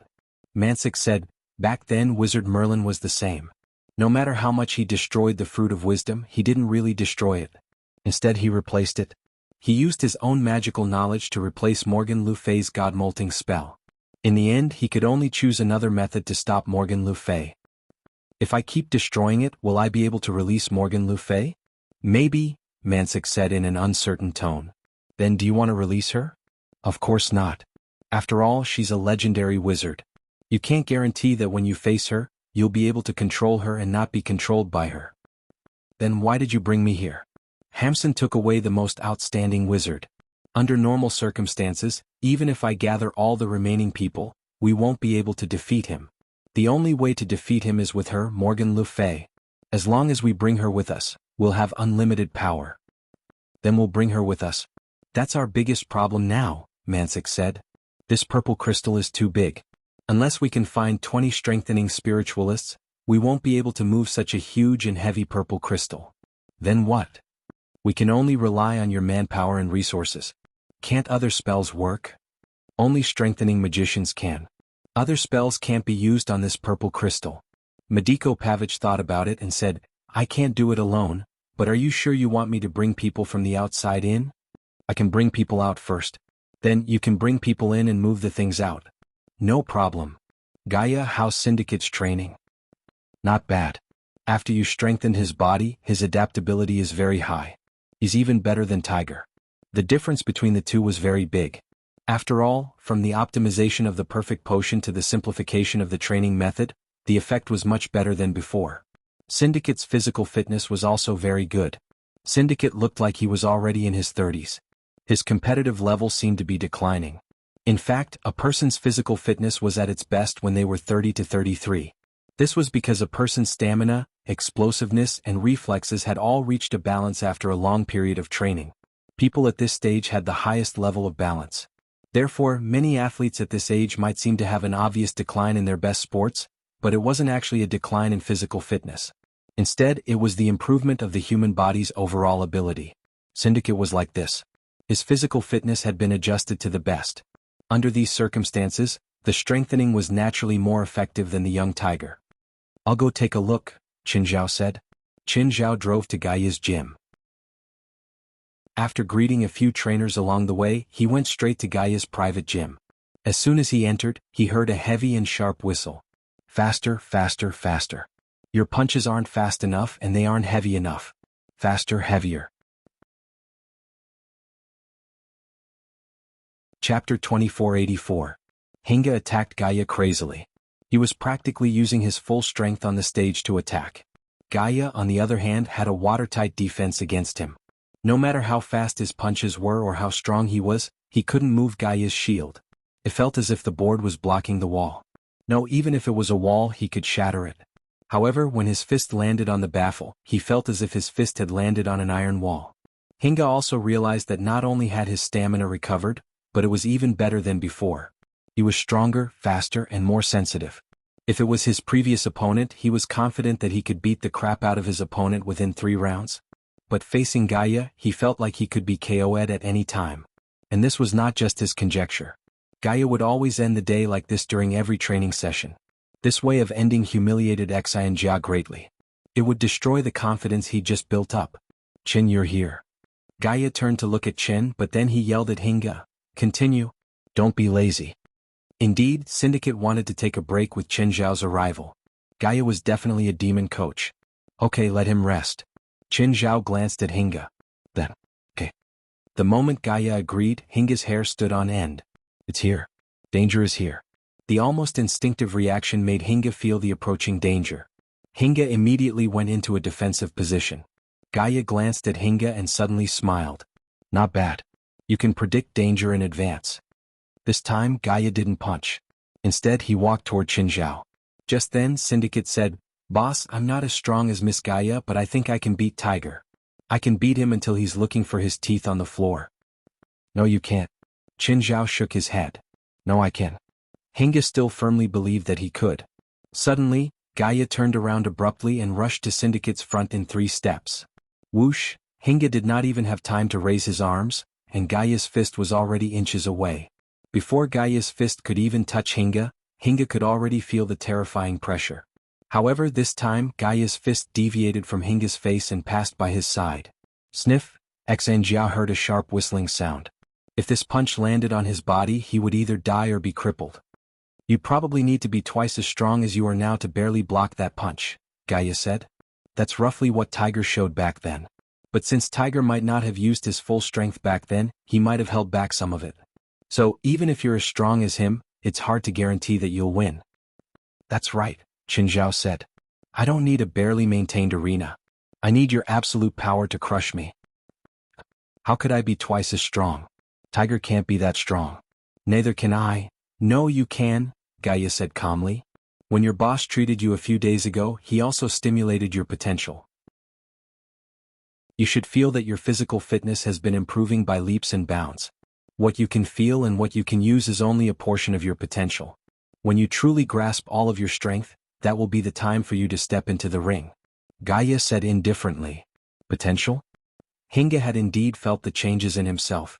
He had also guessed that the training Qin Zhao had given him over the past few days had brought about changes. Gaia's words only confirmed his guess. What he really did not expect was that Gaia actually told him that he had not fully grasped the potential that he had stimulated. What do I need to do to fully grasp it? Get beaten up, Gaia said. Did Tiger receive the same training in the past? Yes. Okay. Hearing this, the resistance in Hinga's heart finally dissipated. Since he can endure it, so can I. I can also receive harsher training as long as it doesn't kill me. That's all for today, Qin Zhao said. Hinga, your daughter is out of the isolation ward. You can go see her today. Huh? She's out of the isolation ward? Is it okay to leave so soon? Hinga was pleasantly surprised when he heard that his daughter had left the isolation ward, but then he had a new worry. I checked her before I came. She's recovering well. She's basically like a normal person now. She hasn't been discharged yet because there's still a period of observation. Also, she needs to come into contact with the outside air. It's not best for her to stay in the isolation ward. You're the doctor. Whatever you say. Hinga also knew that Qin Zhao had not slacked at all when it came to taking care of his daughter. Hinga was still grateful to Qin Zhao, even after the torture Qin Zhao had given him in the past few days. Boss, Gaia is giving me special training now. Will my daughter be in danger? Someone's helping to take care of her, Qin Zhao said. No bad guys can get close to your daughter. After changing his clothes, Hinga got into Qin Zhao's car. When they arrived at the hospital, Hinga stood before his daughter's ward and took a deep breath, adjusting his emotions. What? You don't want to see your daughter? No, Hinga said with a bitter smile. I just think that I'm very useless as a father. Then don't disappoint me. Don't let your daughter lose her father, Qin Zhao said indifferently. Hinga felt that Qin Zhao was hinting at something. He thought of Tiger, Qin Zhao's student. Now he had become a target that Qin Zhao needed to eliminate. Qin Zhao also did not want to be betrayed again. The moment Hinga pushed open the door, he saw that the walls were pink. The corridor was not spacious because there were many dolls on the ground and in the corners. This was purely a children's room. It was specially made for children. Of course, they were also children from rich families. Seeing Hinga, the girl on the bed immediately called out in excitement, "Daddy!" Jickle. Hinga went up and hugged his daughter. It was a sense of satisfaction that he had never felt before. Jickle had a serious heart condition since birth. However, he did not have enough money. Moreover, Jickle was still young and not suitable for surgery. Therefore, he had missed the heart source several times. A suitable age, money, and heart source could not be found at any time. Every time Jickle had a heart attack, Hinga did not know if she could survive it. Qin Zhao's appearance had undoubtedly solved his worries. 9 Heavens Divine King. Chapter 2485. Jickle saw Qin Zhao standing at the entrance. Hi, Qin Zhao greeted. I remember you. You're the doctor who operated on me that day. Jickle's eyes were filled with light. Qin Zhao nodded with a smile. Little guy, I thought you were asleep that day. Because I saw that dark-skinned fellow beside Uncle that day. I remember it very clearly. Qin Zhao was taken aback. Dark people? Qin Zhao remembered that he was the only one in the surgery room that day. Where did that black guy come from? But Qin Zhao suddenly remembered that he'd asked Blackie to be there too. If there was an accident, he'd ask Blackie to help. Did she see Blackie? Qin Zhao couldn't help but re-evaluate Jickle. Jickle didn't have any magical aura. Plus, she hadn't awakened either. But why could she see Blackie? What she saw was Blackie. After visiting Jickle, Singa's mood became better too. Boss, I want to train one more night. Is Miss Gaia free? If not, you can go to her gym yourself, Qin Zhao said. Also take a taxi back. Qin Zhao left Singa at the hospital and drove back. On the way he received a call from Ampa. Mr. Qin, are you free? Yes. Can you come to my house? Now? Yes. Sure. Qin Zhao arrived at Ampa's house. Cliff and Ampa were waiting for him at the door. Mr. Cliff, Ms. Ampa, hello. Hello, Mr. Qin. Cliff walked up and shook hands with Qin Zhao. Please come in. The kid made a cup of tea for Qin Zhao. Mr. Qin, I heard from Ampa that you want to open a kindergarten. Is that right? It's not that I want to open one. I want you to open one. I'll pay for it. I don't care about profits. Of course, I don't mind if you use it to earn more income. I want 60% of the profits. I'll pay for all the investments. The venue and classes need to be redesigned and rebuilt. Qin Zhao told them all his requirements. Mr. Qin, the new venue and classes will cost more money. I don't think it's necessary. Our house plus the front and backyard is enough to open a kindergarten. No, it's necessary. Qin Zhao's attitude was firm. You should have the habit of making potions, right? Plus, I can smell that you've dumped most of the potion residue into the pit and buried it. You also have a lot of magic materials at home. These are dangerous for children. Qin Zhao paused. My request is that there are no magic potions or materials in the kindergarten. Amber and Clive exchanged glances. They obviously knew why Qin Zhao made this request. After all, something had happened to his daughter here before. I know you guys don't want the same thing to happen again. I don't want it to happen either. There are some things that children can't control. Even if you tell them that those things are dangerous, they will still try. That's why I only have one request. Prevent children from coming into contact with those things at the root. Do I need to quit my job at Dashan Elementary School? Clive asked. It's up to you. If Ms. Ampa can handle it alone, you don't have to worry about it. Of course, you can also hire a few kindergarten teachers according to your needs. I don't care about the operation and management of the kindergarten. Just give me 60% of the net income every year. Mr. Qin, how big are you planning to start? Clive asked. How big do you think you can manage? No more than 30 children. Clive and I can be the kindergarten teachers at the same time, but we need at least one more kindergarten teacher, one security guard, and one cleaner. Give me a number. How much do you need? Mr. Qin, you'll be responsible for the construction of the venue and classroom. We'll take care of the other preparations and staff recruitment. You need to give us $50,000 as a starting capital. Here's a check for $100,000. Buy what you think you should buy, but I'll check the accounts. Clive accepted the check without hesitation. Clive, you know about the fire at Dashan Elementary School 4 days ago, right? I know. I suspect that a spiritualist started the fire. Are there any other spiritualists in Dashan Elementary School other than you? Do your children count? They don't. Then I don't think so. Unless they're far more powerful than me, there's no way I wouldn't know. Opening a kindergarten didn't require too much investment. Qin Zhao could first buy a large empty apartment in town. After some renovation he could use it as a kindergarten. Then he would buy a small field for the children to run and play. As for the other things, he could buy them in the supermarket in Mountain Town. Qin Zhao wanted Clive and Ampa to open a kindergarten. Not only could Sindora and Mara go to school nearby, but Jerlin and Larissa would also have to go to school in the future. Qin Zhao didn't want them to go so far away. To Qin Zhao, even 10 kilometers from home was a long distance for his children. When he got home, Feilai and the children were already back. The underlings had also prepared dinner. After dinner, Qin Zhao and Feilai watched the stars on the rooftop and chatted about their own matters. Below them were the sounds of children playing. Everything seemed so peaceful and beautiful. At this moment, a figure silently approached Mirror Lake Manor. Qin Zhao said to Feilai beside him, I'm going out for a while. Go. With that, Qin Zhao landed from the rooftop and disappeared into the night. It was Murphy who approached Mirror Lake Manor. Boss. What is it? Boss, 2 cows died on the pasture in the past 2 days. Huh. How did they die? Of illness? Or were they bitten by wolves? They were probably bitten by something, but I don't know what exactly, Murphy said. Judging from the wounds, it should be a large carnivore. The holes in the carcasses are quite serious. It seems like that thing had a big appetite. Where are the carcasses? Take me there. Qin Zhao's Mirror Lake Manor was connected to the pasture. Qin Zhao's family didn't hurt, so the cows, sheep, and horses were all free. Occasionally, some people would come to steal. But most of the time Murphy would catch them. But this time, Murphy actually found out that 2 cows were missing the next day. This meant that the animal was very mysterious. 9 Heavens Divine Emperor. Chapter 2486. Murphy brought Qin Zhao to the cow's carcass. The carcass started from the neck all the way to the abdomen. It was missing almost 1,000 kilograms of meat. Qin Zhao examined the carcass. There aren't any beast scratches on the cow. If a beast attacked the cow would definitely fight back. Then there would be large scratches during the fight.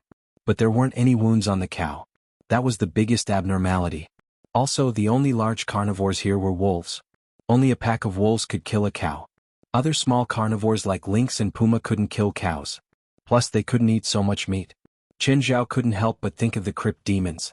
But then he thought about it carefully. The right side of Mirror Lake Manor was against the forest and connected to the mountains where the crypt demons were. But he had a good relationship with the crypt demons. They wouldn't attack his cows rashly. If they asked for beef, they could contact Qin Zhao. They wouldn't attack Qin Zhao's ranch stealthily. Plus, Qin Zhao would go to the crypt demon's nest every month to trade with them. This place was also very far from the crypt demon's nest. Crypt demons hated light too. It would take at least a day to go back and forth here. So, it could basically be ruled out that it was done by the crypt demons. But since it wasn't a crypt demon or a wolf pack, then what animal could have done it? Wild boars? That wasn't right. Wild boars were omnivores, but they wouldn't attack large animals like cows. Since there were no scratches on the cow, it could only have been killed in one blow. Only humans could kill a cow in one blow, right? But there were no traces of human activity at the scene, not even on the cow. Plus, if it was done by humans, they would need a reason. People had indeed stolen cows in the past. But their goal was to sell them for money. They didn't kill for the sake of killing. Qin Zhao squatted beside the cow's carcass and flipped through some of the wounds. Can you tell what animal bite marks are? Murphy also squatted beside the cow's carcass. The canine teeth are very powerful. They can bite through bones directly. Where's the other cow's carcass? Where is it? Not far. Boss, I'll take you there.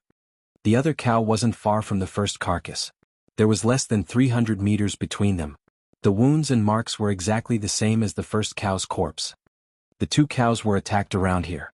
Qin Zhao compared the positions of the 2 corpses. Then he looked behind him. Comparing the 2 positions in a straight line, the thing that attacked the herd should have come from this direction. Qin Zhao walked to the edge of the forest. At the moment, the forest seemed rather dark under the night sky. Qin Zhao walked into the forest. However, after walking for 20 minutes, he didn't find anything valuable. There were no signs of a vehicle or anything else. Therefore, humans should be excluded. There was no way a human could have come here on foot. After all, those who entered this place from the outside must have come from the periphery. However, they would have to walk for 20 to 30 kilometers, a large portion of which was a sandy desert. Or from the direction of Mirror Lake Manor. But if he came from Mirror Lake Manor, there was no way he wouldn't know. And the chances of a stranger crossing Mirror Lake Manor were slim to none. What could come here without a sound, and then kill the cow in such a short period of time before it could even resist? Qin Zhao could almost eliminate the possibility of an animal, but the possibility of a human wasn't high either. Unless the person drove a helicopter here and did as he pleased, then took the helicopter and left. If that was really the case, how bored must the person be? The person's goal was to make trouble for Qin Zhao. However, the loss to Qin Zhao was almost negligible. There was another possibility. The person was a spiritualist. His goal, ability, and strength were unknown. Qin Zhao thought of the person who'd set fire to Mountain Elementary School. Could it be the same person who attacked the herd this time? It was indeed possible. Have there been any strangers in town recently? Didn't notice. Okay, be careful these few days. You don't have to work night shifts anymore. Go out with Rebecca for a few days. Qin Zhao didn't want Murphy to take the risk.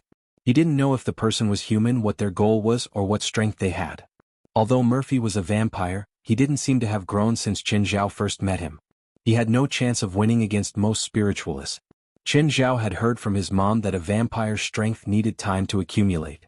Murphy, on the other hand, was too young. He was still the lowest level of vampires. Boss, you won't fire me, right? Murphy panicked. Now that he was living with Rebecca, he knew the importance of money. Rebecca, on the other hand, spent money without restraint. If he lost this job, he really didn't know how to live. Perhaps he could find another job, but he knew how high his salary was. Would he be able to get his current salary if he found another job outside? He doubted it. No, I just want you to rest for a few days. You can't handle this. Boss, I can handle it, Murphy said firmly. I'll find the culprit and crush his balls. Okay, you don't have to handle it. Go out for a few days. If you don't have enough money, I'll sponsor you. Qin Zhao turned and left. Murphy stood there in a daze. Qin Zhao didn't have any other thoughts. After all, he'd promised Murphy's mom to take care of him. He couldn't really let Murphy face unknown dangers. But Murphy didn't think so. Because Qin Zhao wouldn't let him take responsibility, he felt that he had lost his value. The thing a person was most afraid of was losing his value. Murphy's eyes were filled with determination. After returning home, Rebecca was confused to see that Murphy was back so early. Murphy usually worked at night. Why was he back so early today? Murphy, how come you're back so early today? Aren't you going to look after the ranch today? Something happened at the ranch. Boss won't let me look after it anymore. What? You lost your job? Boss told me to rest for a few days. He won't let me work before the problem is solved. How can you do that? Rebecca knew better than Murphy how important his job was now. After all, Murphy was now in a high-paying job. $30,000 a month was enough for the two of them to live very, very comfortably. However, if he lost this job, it would be almost impossible for Murphy to find another one that was the same as his. Chapter 2487. This was a very scary thing for a family that was used to a high income. Once the family's main source of income was cut off, the family would fall apart at an alarming rate. Rebecca thought that Murphy was really going to lose his job. Murphy, we can't let this happen. What should I do? Catch the guy who attacked the cows. Rebecca said. You're a vampire. Murphy suddenly stood up. That thing killed a cow for 2 days in a row and ate more than half of it. This means that this guy has a huge appetite. Maybe he can't help but come back to steal the cows tonight. Then what are you waiting for? Go catch that guy. At Rebecca's urging, Murphy hurried out. Murphy was used to the darkness. In the past 2 years he had been nocturnal almost every day. In the past he had been afraid of the darkness, but now he was no longer afraid. Murphy found a familiar place to settle down. Not far away were the cows. Under the night sky, the cows were very quiet. They were bunched up together. This kind of group activity could help them scare off the predators. During Murphy's time as a night patroller here, he had at most driven away the predators who came here to hunt. However, those predators were only a few North American wolves or cougars. This kind of predator could be considered as a second or third level predator. Most of their prey were sheep. They couldn't hunt herds of cows or horses. And Murphy wasn't difficult to deal with. The cougars basically ran away when they saw Murphy. Only the wolves were a little tricky. However, as long as they were beaten up by Murphy, the wolves would also run away dejectedly. Even after nearly 2 years, Murphy had become familiar with several nearby wolf packs. Occasionally, Murphy would throw a sheep to the wolves. Murphy waited until 3 in the morning, but there was still no movement from the cows. But at this moment, Murphy heard the howls of wolves coming from the forest in the distance. That was the wolves' cry for help. Murphy suddenly perked up and jumped out of the treetop, skimming across the night sky. Although Murphy hadn't fully awakened his vampire bloodline, but some abilities were gradually awakening. For example, gliding in the night sky, and an extraordinary physique. Murphy tapped lightly on the next treetop and flew more than 20 meters away again. At this moment he was close to flying. However, this ability could only be used at night. Once it was daytime, he seemed to have lost the ability to glide. Murphy's speed was extremely fast. In just a moment he had already traveled 2 kilometers. At this moment, the howls of the wolves became louder and louder. Murphy swooped down. From midair, Murphy could see the situation at the scene. An unknown beast that was close to 3 meters tall was fighting with a pack of wolves. It was more of a massacre than a struggle. There were already 7 or 8 wolves lying on the ground. The beast was still unscathed. Its black fur made it look glossy in the night. There were more than 10 wild wolves around them. The beast was about the same size as a lion or tiger, but it looked more powerful, faster, and more ferocious. These wild wolves were a combination of several wolf packs. Murphy recognized them. To be precise, he remembered their smell. The wolves also remembered Murphy. Therefore, when Murphy appeared, they did not attack him. Murphy pounced on the beast. The beast, which had its back to Murphy, seemed to sense the danger behind it. It suddenly turned around and bit at Murphy with its bloody mouth. Murphy was shocked. The beast's reaction was too fast. Murphy had no doubt that its bloody mouth could bite off his neck in one bite. Moreover, Murphy was falling at this time. There was no way for him to adjust his direction so quickly in such a short distance. Suddenly, a wild wolf pounced on the beast's neck. The wild wolf's whole body was hanging on the beast's neck, trying its best to push the beast's bloody mouth away. The beast slapped the wild wolf hanging on its neck to the ground with its paw. It pressed the wild wolf to the ground with its paw and opened its bloody mouth directly. Whimper, the wild wolf wailed. Its body spasmed twice and lost its strength. Blood splattered on Murphy's face. In an instant, Murphy's eyes turned red. A low growl came out of Murphy's mouth. His fangs were exposed uncontrollably. Murphy's figure flashed. He passed by the beast at an unprecedented speed. Roar, a bloody mark was left on the beast's head. It was finally injured. But at the same time, it also aroused its ferocity. The beast roared and pounced on Murphy. Murphy didn't dodge the pounce and was directly pressed under the beast. Murphy instinctively clasped the beast's abdomen from below with his limbs. The beast tried to attack Murphy with its claws or fangs. But it just couldn't touch Murphy. At this moment, the wild wolf also launched its final attack. They went up and directly bit various parts of the beast's body with their teeth. Although the wild wolf's fangs couldn't break the beast's skin, it still used its own way to restrain this crazy beast. At this moment, Murphy directly clasped the beast's neck with his fangs. The beast felt the pain and began to roll wildly on the ground. It tried to rub Murphy off its body. But Murphy had already used all his strength on this at this moment. The paralyzing poison seeped out of the fangs and began to seep into the beast's body. The beast's struggle became weaker and weaker. But Murphy couldn't stop at this moment. He greedily sucked every drop of the beast's blood. When the last drop of blood was sucked dry, Murphy tore off the beast's neck. Roar! Murphy looked up to the sky and roared. The remaining dozen wild wolves also began to bite the beast crazily. They were venting their anger and avenging their companions at the same time.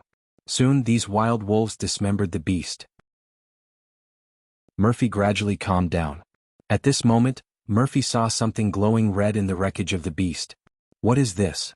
Murphy picked up the thing and found that it was an electronic device. This electronic device was very small, only the size of a fingernail, and it was it that was flashing red. At the same time, in a spherical building, countless staff in white coats were busy here. The vital signs of evolution number 6 have disappeared. How is that possible? There are no creatures that can threaten evolutionaries there. The reason is unknown. Can you find the location? Yes, the locator is not destroyed. Immediately lock the location of evolution number 6 and find out the reason.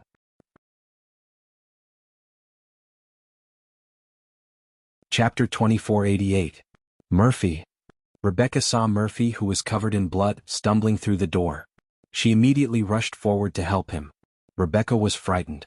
She'd never seen Murphy like this. Rebecca laid Murphy down on the sofa and peeled off his shirt to check his injuries. But she realized that there were no wounds on him. It wasn't Murphy's blood? Then whose bloodstain was this?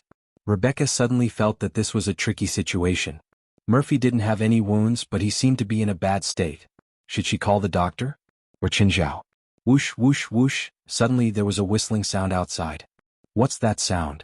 Rebecca pulled open the curtains and saw a beam of light shining down from the night sky. Helicopter. Rebecca was a little surprised. Just then 4 rails dropped from the helicopter. 4 fully armed gunmen descended from the sky. They were all wearing heat-sensing devices. Confirmed. The tracking device is in this room. There are 2 vital signs in the room. 1 female, 1 male. The male's body temperature is abnormal. From the device, the 4 gunmen realized that Rebecca's body temperature was normal, while Murphy's was obviously lower than normal. Confirmed. The 2 people in the room don't have any weapons. Prepare for a frontal assault. Rebecca was scared out of her wits. After a moment of panic, she suddenly realized that she had to find reinforcements. Rebecca hurriedly unlocked her phone, but in her panic she pressed the wrong button several times. Clang! Just then the floor-to-ceiling window in front of Rebecca was smashed. 2 metal cans were thrown in. Then thick smoke spewed out of them. Cough, cough. Rebecca inhaled a lot of smoke. Then a strong arm pressed her to the ground. The female target is under control. The male target is also, bang, what happened? Where's the male? Kay's in trouble? He's dead. What exactly happened? Whoosh, dank. The second gunner was grabbed by the hand that stretched out from the fog and pulled into the fog. Dank. Hear the answer, hear the answer. Suddenly the gunman heard something rolling on the ground. He looked down and saw Dank's head. This gave him a fright. Benro, fire at will. That man is still here. He killed Guy and Dank. While the gunner was informing his teammates, he did not notice a pair of blood-red eyes staring at him from the darkness. Ah! With a scream, the gunman holding Rebecca was the only one left in the room. The gunner was a little frightened. He hadn't even seen anyone, but his 3 fully armed and well-trained teammates had already disappeared. What was wrong with the man in the room? Don't move. Come out or your woman will. The gunslinger had no choice but to use Rebecca to threaten Murphy, who, suddenly a figure flashed through the thick smoke. The gunman immediately pulled out his gun and fired. But in the next instant, the machine gun in the gunner's hand was grabbed by another hand. How is this possible? The gunman was shocked. How could a person who was just a few meters away suddenly appear in front of him? Since the machine gun's body was grabbed, the gunner could not change direction even if he wanted to. However, the gunman was well trained after all. He immediately pulled out his gun and pointed it at Murphy behind him. However, the moment he turned around, he saw a bloody mouth coming at him. Ah! Right now, the pilot on the helicopter kept calling for his 4 teammates, but there was still no response. Clearly, something had happened to them in the room. You don't need to call for them anymore. The pilot suddenly heard a voice behind him. Turning around, he saw that someone had appeared in the back seat of the helicopter without him knowing. The person's face was covered in blood, making him look especially terrifying. Beep, beep, beep, boom. The helicopter crashed. Mr. Chin, something happened to Murphy? Something happened? What happened? Hurry and come over. The police will be here soon. Police? No matter what, don't answer any questions before the lawyer and I arrive, Qin Zhao said immediately. Got it? Qin Zhao did not understand what had happened. He could only inform Alex hurriedly and rushed to Murphy's house overnight. When he arrived, he saw a burning helicopter in front of Murphy's house. The police had already cordoned off the place. Rebecca was sitting in front of the house, shivering on the ground with a sheet draped over her. Sir, you can't go in here. The police stopped Qin Zhao, who was about to walk in. Kid, are you from Mountain Town's police station? Who are you? The young officer looked at Qin Zhao in confusion. I sponsored the construction of Mountain Town's police station. Your car, air conditioner, and even your overtime pay are all sponsored by me. The young officer immediately understood who Qin Zhao was. Mr. Qin? The young officer said helplessly. LAPD has taken over this place. I can only guard the perimeter. Don't worry. I know someone from LAPD. But, no one will blame you. Even if someone does, I'll help you deal with it. Qin Zhao patted the young officer's shoulder and pulled open the cordon. The young officer did not dare to offend Qin Zhao. After all, half of his income was provided by Qin Zhao. His father and brother also worked at Qin Zhao's brewery. His brother's child also studied at the school Qin Zhao sponsored. Making things difficult for Qin Zhao was making things difficult for himself. Qin Zhao strutted over to Rebecca. Rebecca, where's Murphy? Who are you? Why are you here? The officer beside Rebecca looked at Qin Zhao with a scrutinizing gaze. Qin Zhao did not answer the officer's question at all. Murphy is inside. The police want to take him back. Why? What exactly happened here? Qin Zhao asked. Sir, if you don't tell me your identity, I'll have to take forceful measures against you. The officer had already taken out handcuffs. Hey David, are you sleeping? Your men seem to want to take forceful measures against me. Qin Zhao dialed David's number. Just then he heard a familiar voice. You seem to have a habit of asking the boss for support. Qin Zhao turned around and saw Sharon standing behind him with her arms crossed. Hey Sharon. You're not in charge of traffic anymore? Captain, do you know him? The previous officer asked. Sharon looked at Qin Zhao with a dark expression. Why are you here? Chapter 2489. Something happened to my employee. Is it weird that I'm here? Plus my house is nearby. Your employee? You're a captain now? Qin Zhao asked curiously. What team are you in charge of? We're the special crimes team. What are we in charge of? Special cases. Sharon did not elaborate. Confidential? Sort of. Is my employee related to the case you're in charge of? Sharon pointed at the helicopter that was burning and crashing. The symbol on the helicopter is Cerberus. And? Cerberus is the largest organization in North America that produces and sells contraband. They also engage in kidnapping, human trafficking, organ trafficking, and all sorts of illegal experiments. What does this have to do with my employee? That's what I'm most curious about. Why was your employee attacked by the Cerberus organization? Most importantly, your employee actually killed 4 well-trained mercenaries. I want to see my employee. Sharon remained silent. Qin Zhao added, my lawyer will be here soon. You don't want to deal with them, right? Fine, I'll give you 3 minutes. Qin Zhao saw Murphy. Murphy was in the room. Under Sharon's order, 2 police officers walked out. Murphy was curled up in a corner, shivering. It seemed like he was frightened too. Murphy. Boss. Murphy looked up at Qin Zhao. Qin Zhao looked at Murphy. You drank blood? Murphy nodded. His face and body were covered in blood. Murphy raised his head and looked at Qin Zhao in fear. Then he nodded silently. In the past, Murphy had lived like a normal person. There were no problems. At most, his body was slightly better than normal. Once he drank blood, his body would improve greatly. But after drinking blood, he would become addicted. Tell me what happened. Murphy took out a tracking device and said, maybe this thing led those people here. Tracking device? Where did it come from? Murphy told Qin Zhao what had happened last night. Hearing this, Qin Zhao frowned. In other words, the Cerberus organization was the one who released the beast to his ranch? It was probably to collect data. However, this behavior clearly displeased Qin Zhao. Could it be that he had an honest face? Why did they put this thing in front of their own house? Then Qin Zhao looked at Murphy. Are you disobedient? Boss?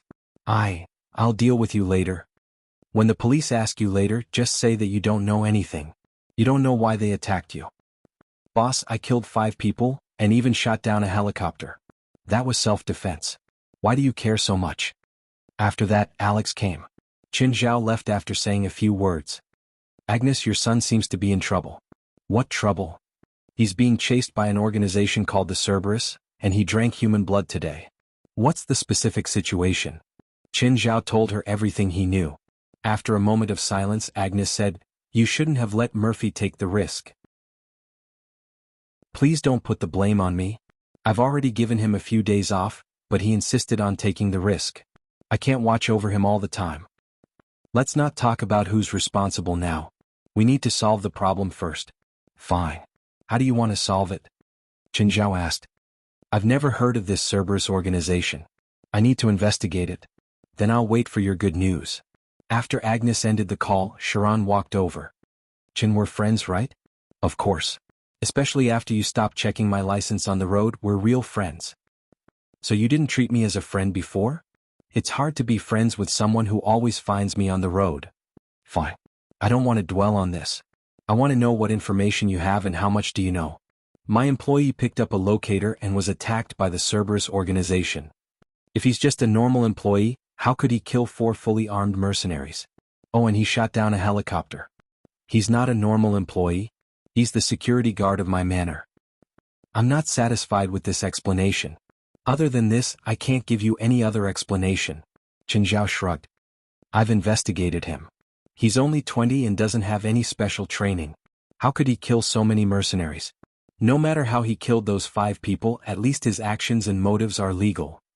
Qin, I thought that letting you see your employee was enough to show my sincerity. Sharon, you've changed. In the past, you were upright and would find me every time you saw me. Now, you know how to talk to me about the ways of the world. Sharon's face darkened and she trembled in anger. If you don't want to tell me, then don't expect me to make things easier for you in the future. Seeing Sharon leave in a huff, Qin Zhao could only shrug. He couldn't take Sharon to see the beast's carcass, right? However, thinking of the carcass, Qin Zhao still decided to go and take a look. Perhaps he could find some clues. Following the location Murphy had provided, Qin Zhao found the carcass. By now, the carcass was scattered all over the place. However, most of its skeleton and organs were still intact. Qin Zhao put away the carcass and went back to study it. Looking at the wolf carcasses around him, Qin Zhao piled them up and cremated them. Just then, a helicopter suddenly flew past in the sky. Qin Zhao couldn't help but frown. Was it the Cerberus organization again? Were they searching for the carcass of the beast? Qin Zhao was considering whether he should let them search here and then follow them. Just then Qin Zhao saw the logo on the helicopter. It wasn't an evil organization's helicopter. It was the logo of the forest rescue team. Usually, when travelers got lost or went missing in the forest, helicopters would be sent out to search for them. It seemed that it had nothing to do with him. Qin Zhao gave up on his initial idea. The helicopter only hovered in the sky for a minute and then left. Qin Zhao was about to leave when he suddenly felt a human presence at the edge of the small world. However, it was very weak and there were signs of wolf activity. Chapter 2490. Darren Heimerker hadn't drunk water for 2 days. It had been 3 days since he'd started exploring the desert and separated from the group. He'd used up all his water on the first day. He'd been unconscious for 6 hours during the day. He'd been exposed to the sun for a few hours. Fortunately, he'd woken up in the evening. If he hadn't woken up then, he would have definitely frozen to death. The temperature in the desert would plummet to below zero at night. The desert was such an extreme environment. During the day one would die of thirst. At night one would freeze to death. However, at night the biggest threat wasn't the low temperature but the wolves. Right now, Darren Heimerker was facing the threat of the wolves. Those deep eyes were wandering in the dark night. That was the vision of the wolves. They weren't in a hurry to attack Darren Heimerker. They seemed to know Darren Heimerker's condition. They were waiting for Darren Heimerker to fall by himself. Then they could go up and share the food without paying any price. Darren Heimerker was already staggering. Every step he took was extremely difficult. The wolves were also gradually approaching. Actually, they didn't need to go through so much trouble. As long as they pounced, Darren Heimerker wouldn't be able to resist at all. The dagger in his pocket was just a form of self-comfort. It had no use. Awoo! At this moment the pack of wolves howled. They seemed to have run out of patience. Darren Heimerker started running. He also realized that the wolves were preparing to attack. However, even if he ran at full speed he could only buy a little time. At this moment, a wolf pounced on him and bit his arm. Darren Heimerker couldn't break free. He rolled on the ground with the wolf. The wolf was extremely fast. Before Darren Heimer could react, it had already climbed back up and pounced on Darren Heimer. I'm dead. Darren Heimerker had already given up. He felt that there was no hope. Suddenly, just as the wolf was about to pounce on him, it flew backward without any warning. Darren Heimerker froze. He looked back and realized that someone had appeared behind him without him knowing. Scram. Qin Zhao raised a foot and kicked a wolf that pounced at him. Qin Zhao recognized the wolf pack so he didn't kill them. The wolves howled at Qin Zhao and then ran away dejectedly. Darren Heimerker stared at Qin Zhao in shock. There was clearly no one nearby just now. Why did someone suddenly appear out of nowhere? Moreover, such a person kicked the wolf over and chased it away? No matter how Darren thought about it, it didn't seem right. Qin Zhao reached out to Darren. Are you okay? But Darren suddenly rolled away from Qin Zhao and took out his gun at the same time. Don't come over. Who are you? Is this how you treat your benefactor? Answer me first. Who are you? Who do you think I am when you trespass on my ranch? Ranch? You're the owner of the ranch here. Darren Heimer was shocked. If there was a ranch, did that mean he was close to human habitation? That couldn't be right. How could a ranch owner wander around in the middle of the night without a weapon? Maybe I shouldn't have saved you. Instead, I should have let you get eaten by the wolves. Darren Heimerker hesitated for a moment. It seemed to be true. If he was one of those people, he indeed didn't need to do anything. He only needed to watch Qin Zhao get eaten by the wolves. He didn't need to waste time with Qin Zhao at all. Sorry. Darren Heimerker finally put down his gun. Why do you think I'm a bad person? Sorry, I was thinking too much, Darren said with his head lowered. However, he didn't trust Qin Zhao completely. Qin Zhao put his hands in his pockets. Do you need me to call the police? No? No need. Can I have some food and water? Sorry, I don't bring strangers to my house. With that, Qin Zhao turned to leave. If he hadn't threatened him with a gun just now, he didn't mind taking him home, giving him some food and drinks, and also notifying the police or rescue team. But from his reaction, he didn't seem to be just lost. He probably had other troubles on him as well. Darren stared at Qin Zhao, his eyes flickering. Sir, please don't reject someone who has a gun. Ha. If you could use your gun, you wouldn't have kept it hidden when the wolves were chasing you. Qin Zhao looked at Darren mockingly. You're right. You're right. Darren's expression changed. Indeed, it was as Qin Zhao had said. There were no bullets in his gun. So your threat is meaningless. Qin Zhao walked toward Darren step by step. Darren couldn't help but take a few steps back. In this environment, your life and death are in my hands, so what you did just now was very unwise. Sir, I was just joking. No, it wasn't. Darren pulled out his dagger. Don't come any closer. I'll kill you. Qin Zhao shrugged with a smile. Fine, you win. Goodbye. Seeing Qin Zhao leave so easily, Darren Himiko could not help but hesitate. It seemed that this guy wasn't as strong as he'd imagined. Disdain rose in Darren's heart again. Stop right there. What can I do for you? Qin Zhao stopped again and turned to look at Darren. I have a knife now, so you have to listen to me. Cold weapons can't create absolute deterrence. Are you sure you can threaten me with a dagger? Qin Zhao walked toward Darren again. Plus, I'm full of energy right now while you're exhausted. You have no advantage in terms of fighting or running. What makes you think that a dagger can make me listen to you? Darren's face suddenly became very ugly. He couldn't help but wave his dagger as if to embolden himself. I'm not joking with you. Do you know the wolves haven't gone far, and there are not only wolves here, but there are also North American brown bears. You don't have to scare me, howl. Actually, the howl came from Black Ma and White Ma nearby. The two of them usually mingled with the nearby wolves and were basically the leaders of these wolves. Hearing the howls of the wolves, Darren Himiko shivered in fear. Just then he saw the wolves appear in the darkness again. Chapter 2491. Darren Himiko was so scared that he peed his pants. He saw a dozen wolves standing on a slope not far away. He hadn't seen the two leading wolves before, but they were more than twice the size of the others. Darren Himiko was trembling with fear. The wolf pack started approaching them. Darren turned around and ran in the opposite direction. However, two legs couldn't outrun four legs. Soon, Darren Himiko was surrounded by the wolves. Go find that person. Why are you all chasing me? Darren was both scared and angry. Even these animals bully people like this? Just then Qin Zhao walked over slowly. Look, I told you that your dagger is useless. Qin Zhao stood outside the wolf pack's encirclement. Darren stared at Qin Zhao in disbelief. What? Why aren't they attacking you? The two biggest wolves are my pets. Do you expect them to attack me? You're thinking too much. I'm joking. I was really joking. Joking again? Qin Zhao wasn't angry at Darren's reply. Smiling, he said, Fine, I'm joking with you too. You can run now. What are you talking about? You're going to watch me die? Yes. Qin Zhao nodded and checked the time on his phone. You can run for 5 minutes first. Then the wolves will chase you. If you're caught, you'll become part of them forever. I won't play this boring game with you. Really? Do you think running is a boring game? Qin Zhao looked at Darren. Then you can wait here for 5 minutes. Oh, you still have 4 minutes and 45 seconds, 42 seconds. Darren Himiko suddenly broke into a run. He didn't dare to joke with his life. As he ran, Darren Himiko suddenly saw a light in front of him. The town? Darren Himiko was a little shocked, but he was more surprised than surprised. Darren Himiko ran towards the light excitedly. Soon he realized that he was in the town. Oh, help! Things on Sharon's side were more or less settled. Alex was too difficult to deal with. Sharon couldn't even bring Murphy and Rebecca back to the police station. This made Sharon very depressed. At the same time, she hated Qin Zhao. Captain, we found a lost person over there, and he's on the search and rescue list of the forest rescue team. Why are you talking to me about this? Contact the local mountain rescue team and call an ambulance for him. Sharon waved her hand indifferently.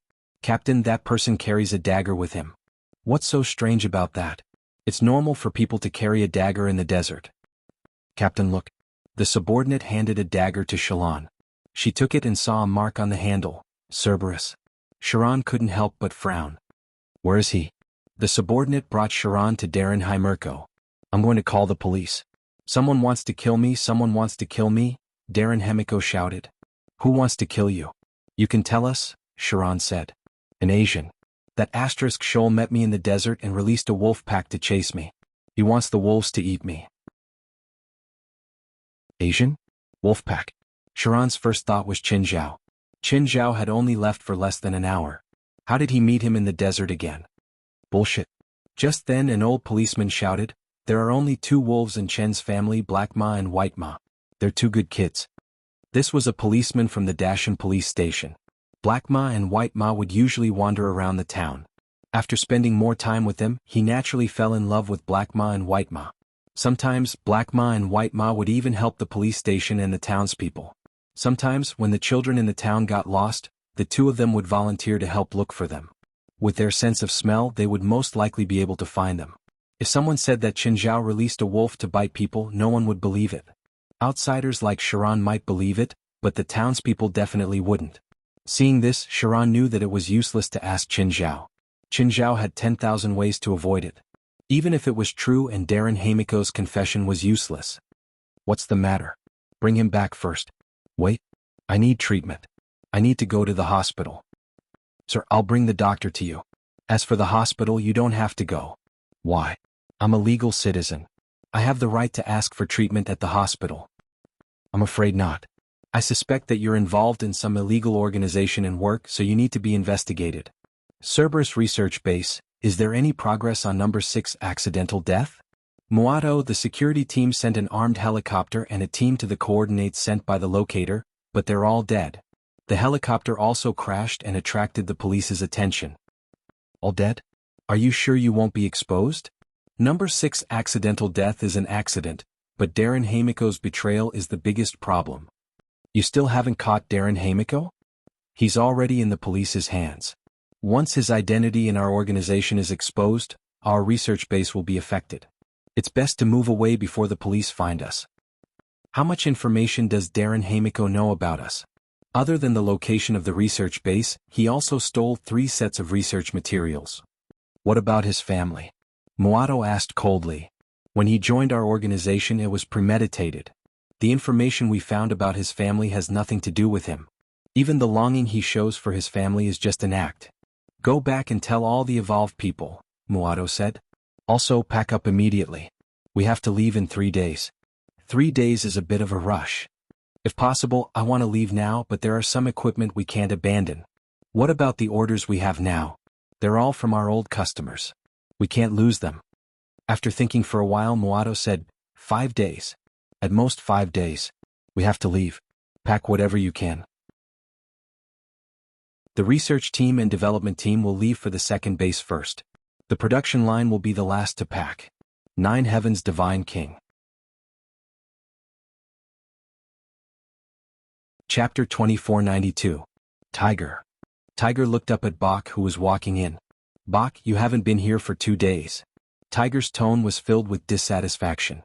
Tiger, didn't you want a fight from abroad? I found one for you. Bach took out a contract. How strong is he? What's his level? Tiger was immediately interested. A Russian boxer. He's in the same heavyweight category as you. Where's the venue? Where's the sponsor? How much is the prize money? He's a famous boxer too.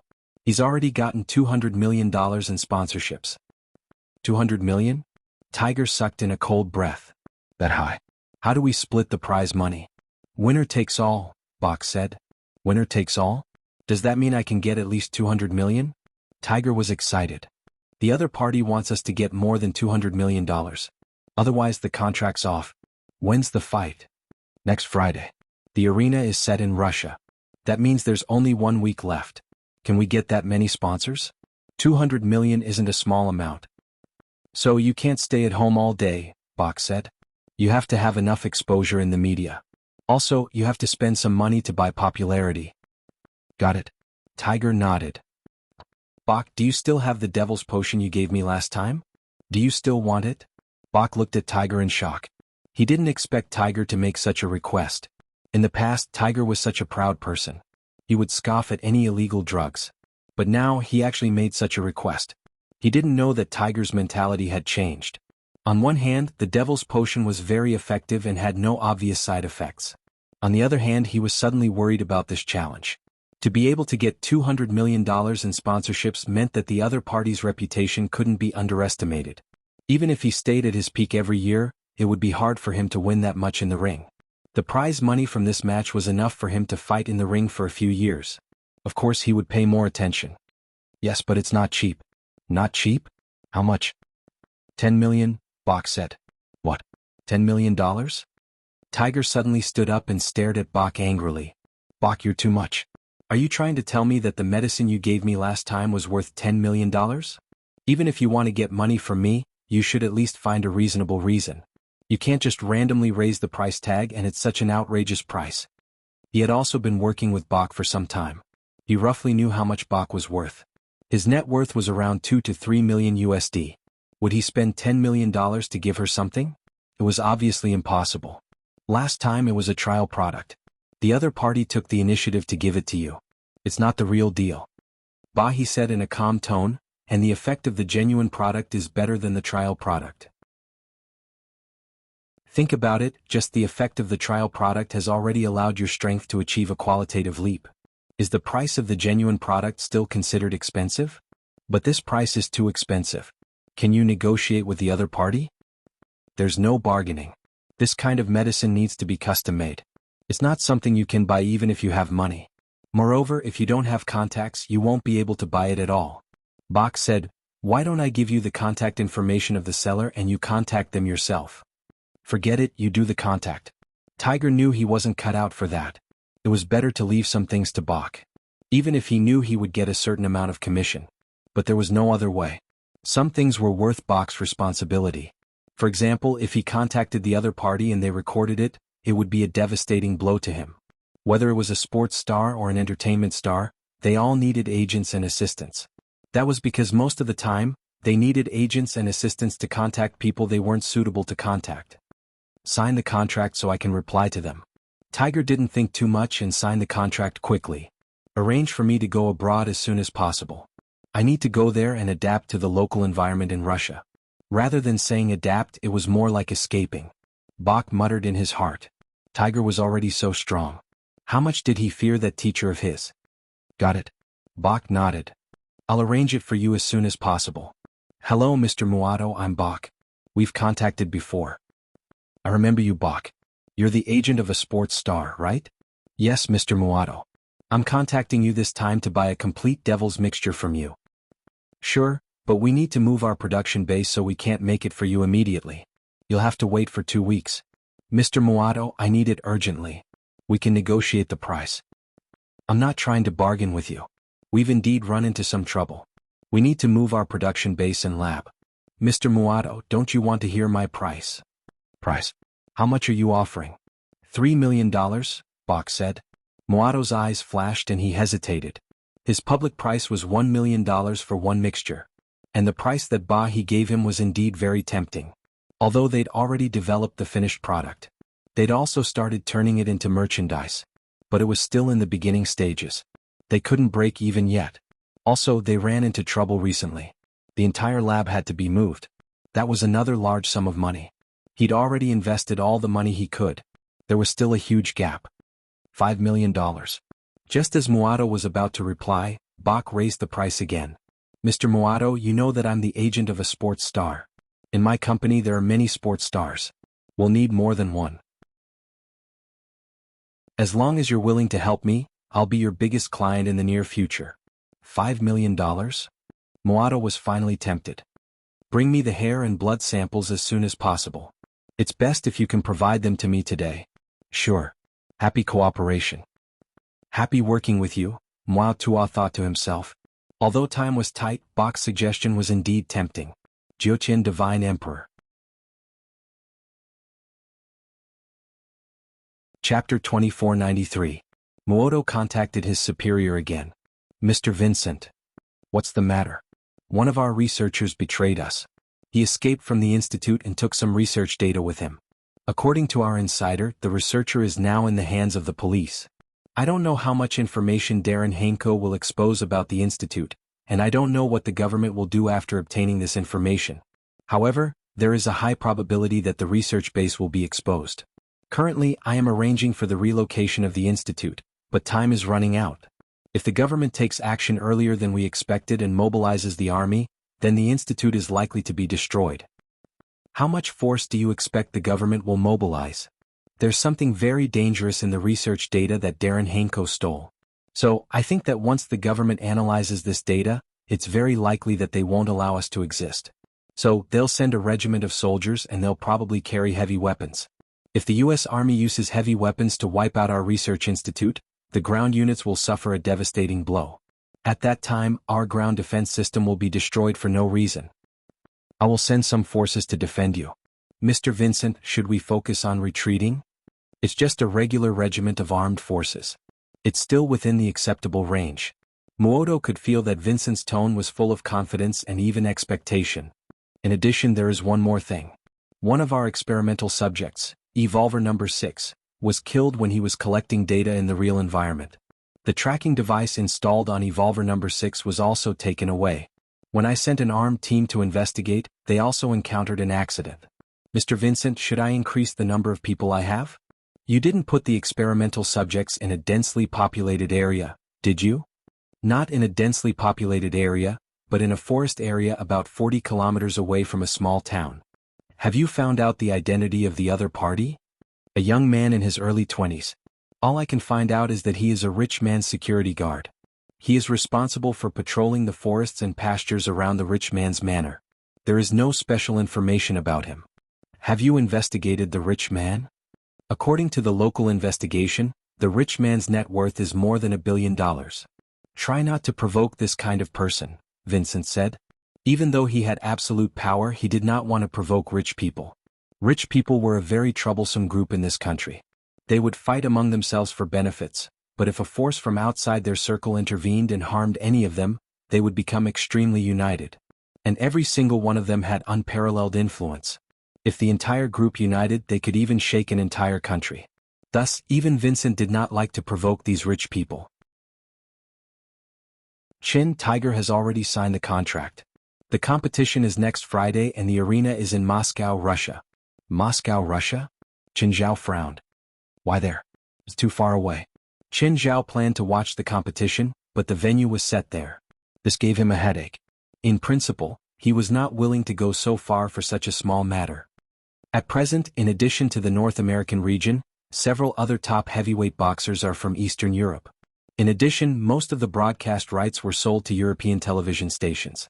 Okay, leave some tickets for me, Qin Zhao said. Qin, you can guarantee that Syndicate will win, right? Yes. I won't joke with my $200 million. That means I'll definitely make money if I bet with the underground banker, right? What are the odds for Tiger and Syndicate in the underground market now? 1-0-4-2. 44, Alex said. Is the odds that high? They're not on the same level in terms of strength and fame. If he bet a lot, can the underground banker pay that much?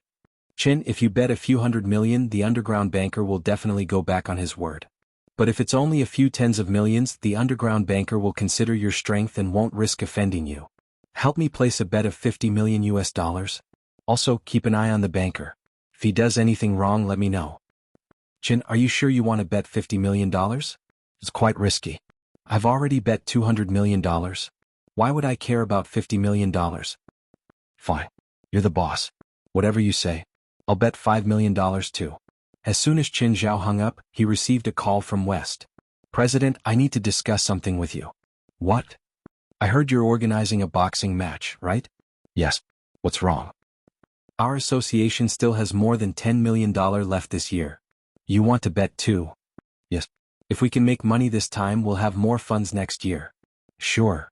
Qin Zhao had no reason to reject West's suggestion. But I've already bet $50 million. If you add another $10 million, the underground banker will definitely feel the pressure. It's hard to guarantee that they won't skip the bet. President, it's not $10 million. It's a total of $30 million. Everyone in the association with some savings wants to bet with you. Even Aduz has $300,000. It doesn't matter, Qin Zhao said. It's not a lot. The underground banker has to pay us. If he got the meat, there was no reason he couldn't let his subordinates drink the soup. Qin Zhao thought about it. Putting aside whether the underground banker could pay that much money. First he had to let Sin win. But then he considered Tiger's abnormal growth in power. Qin Zhao couldn't help but suspect whether Tiger had used a second method to increase his power other than his own. If that was the case, with the training he gave Sin and the method to stimulate his potential, he might not be able to win for sure. It seemed that Qin Zhao had to make Sin even more powerful. Then he called Gaia. Qin Zhao hadn't told the association about the match between Sin and Tiger. Only Gaia knew about it, so Gaia must have told the association. Gaia probably invested a lot of money too.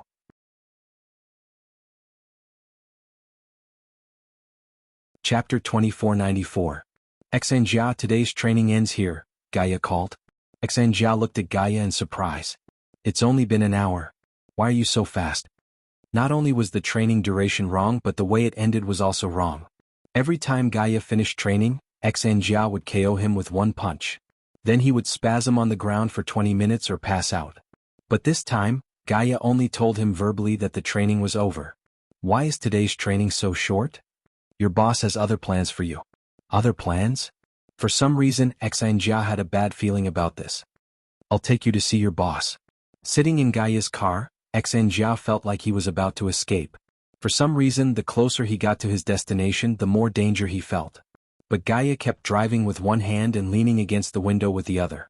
The car sped down the road in the forest. Xanjia was worried that the car would fly off the road at any moment. The car drove all the way to a building in the depths of the forest. Xanjia saw an old man sitting in the security room at the entrance. He only opened the door after Gaia called him. The 4-story building in front of him was built horizontally, and it looked more like a modern style.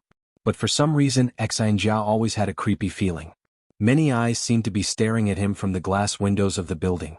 Just then, Chinzhao walked out of the headquarters. He walked to Gaia's car. Xanjia, why aren't you getting off? Boss. Xanjia gulped. Boss, where is this? It's none of your business, Chinzhao said indifferently. Just then a crane drove over. There was a 5-meter wide pot hanging on its arm. Under Gaia's command, the pot was placed on the rack. Go into the pot, Chinzhao said. Boss, this joke isn't funny at all. I'm not joking. Go in.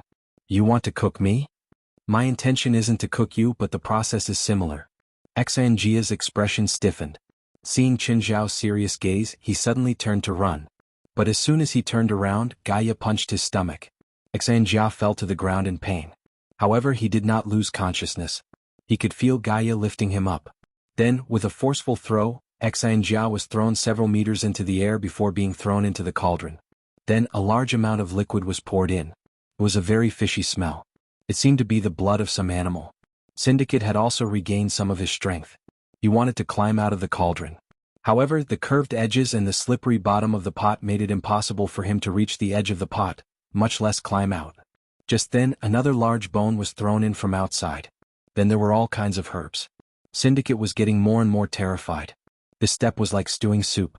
He was the main ingredient and just now he was the seasoning. The pot began to heat up, and Xanjia's struggle became more and more intense. But due to the limitations of the pot's shape, no matter how much he struggled, it was useless. Just then Hinga saw a few young people on the rooftop of the building. They were leaning against the fence and looking down at the situation below. Zinga immediately waved his hand. Help? Oh, help me? The few people also noticed Syndicate and waved with a smile. But they had no objections and no one went to save him.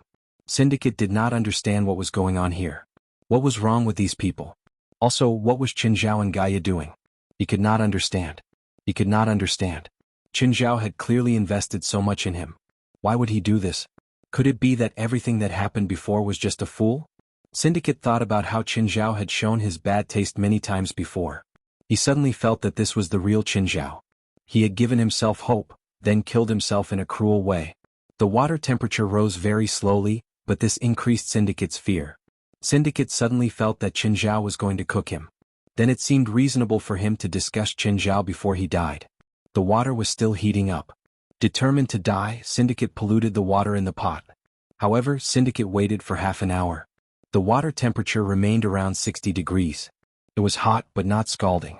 Another half an hour passed. Suddenly, Syndicate realized that the pot was tilting. As if he had grasped the hope of survival, Syndicate jumped out of the pot. Syndicate rolled on the ground a few times.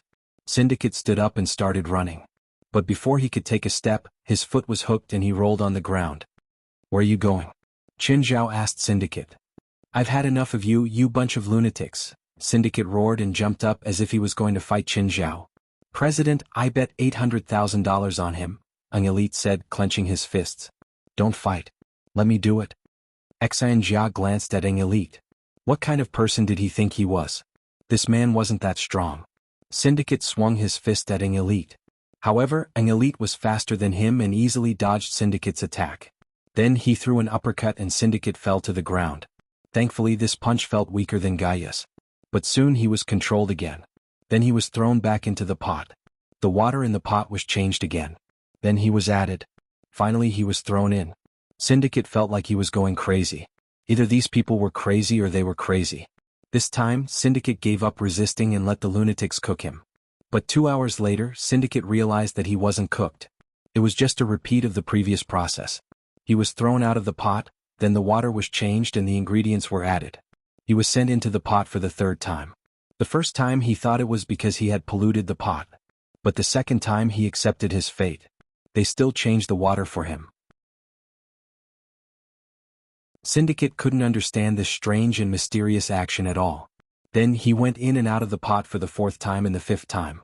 Syndicate cooked from afternoon to past 10 at night. Okay, you can come down now. When Syndicate came down from the pot, Gaia tossed him a set of clothes. Put it on. Today's special event is over. Syndicate was confused. What the hell was going on today? He thought that he would be cooked and then eaten by these terrifying perverts. But nothing happened. He couldn't understand what these people were doing at all. Was it an evil ritual like those in movies? Divine Emperor of the Nine Heavens. You're tuning in to the Dreamy Chapters YouTube channel. We're so grateful for your support, and don't forget to subscribe to join us on this incredible journey through captivating stories. Your generosity through donations truly makes a world of difference, as it's the primary source of revenue that allows me to expand and enhance this channel for you. Thank you from the bottom of my heart for being a part of this adventure.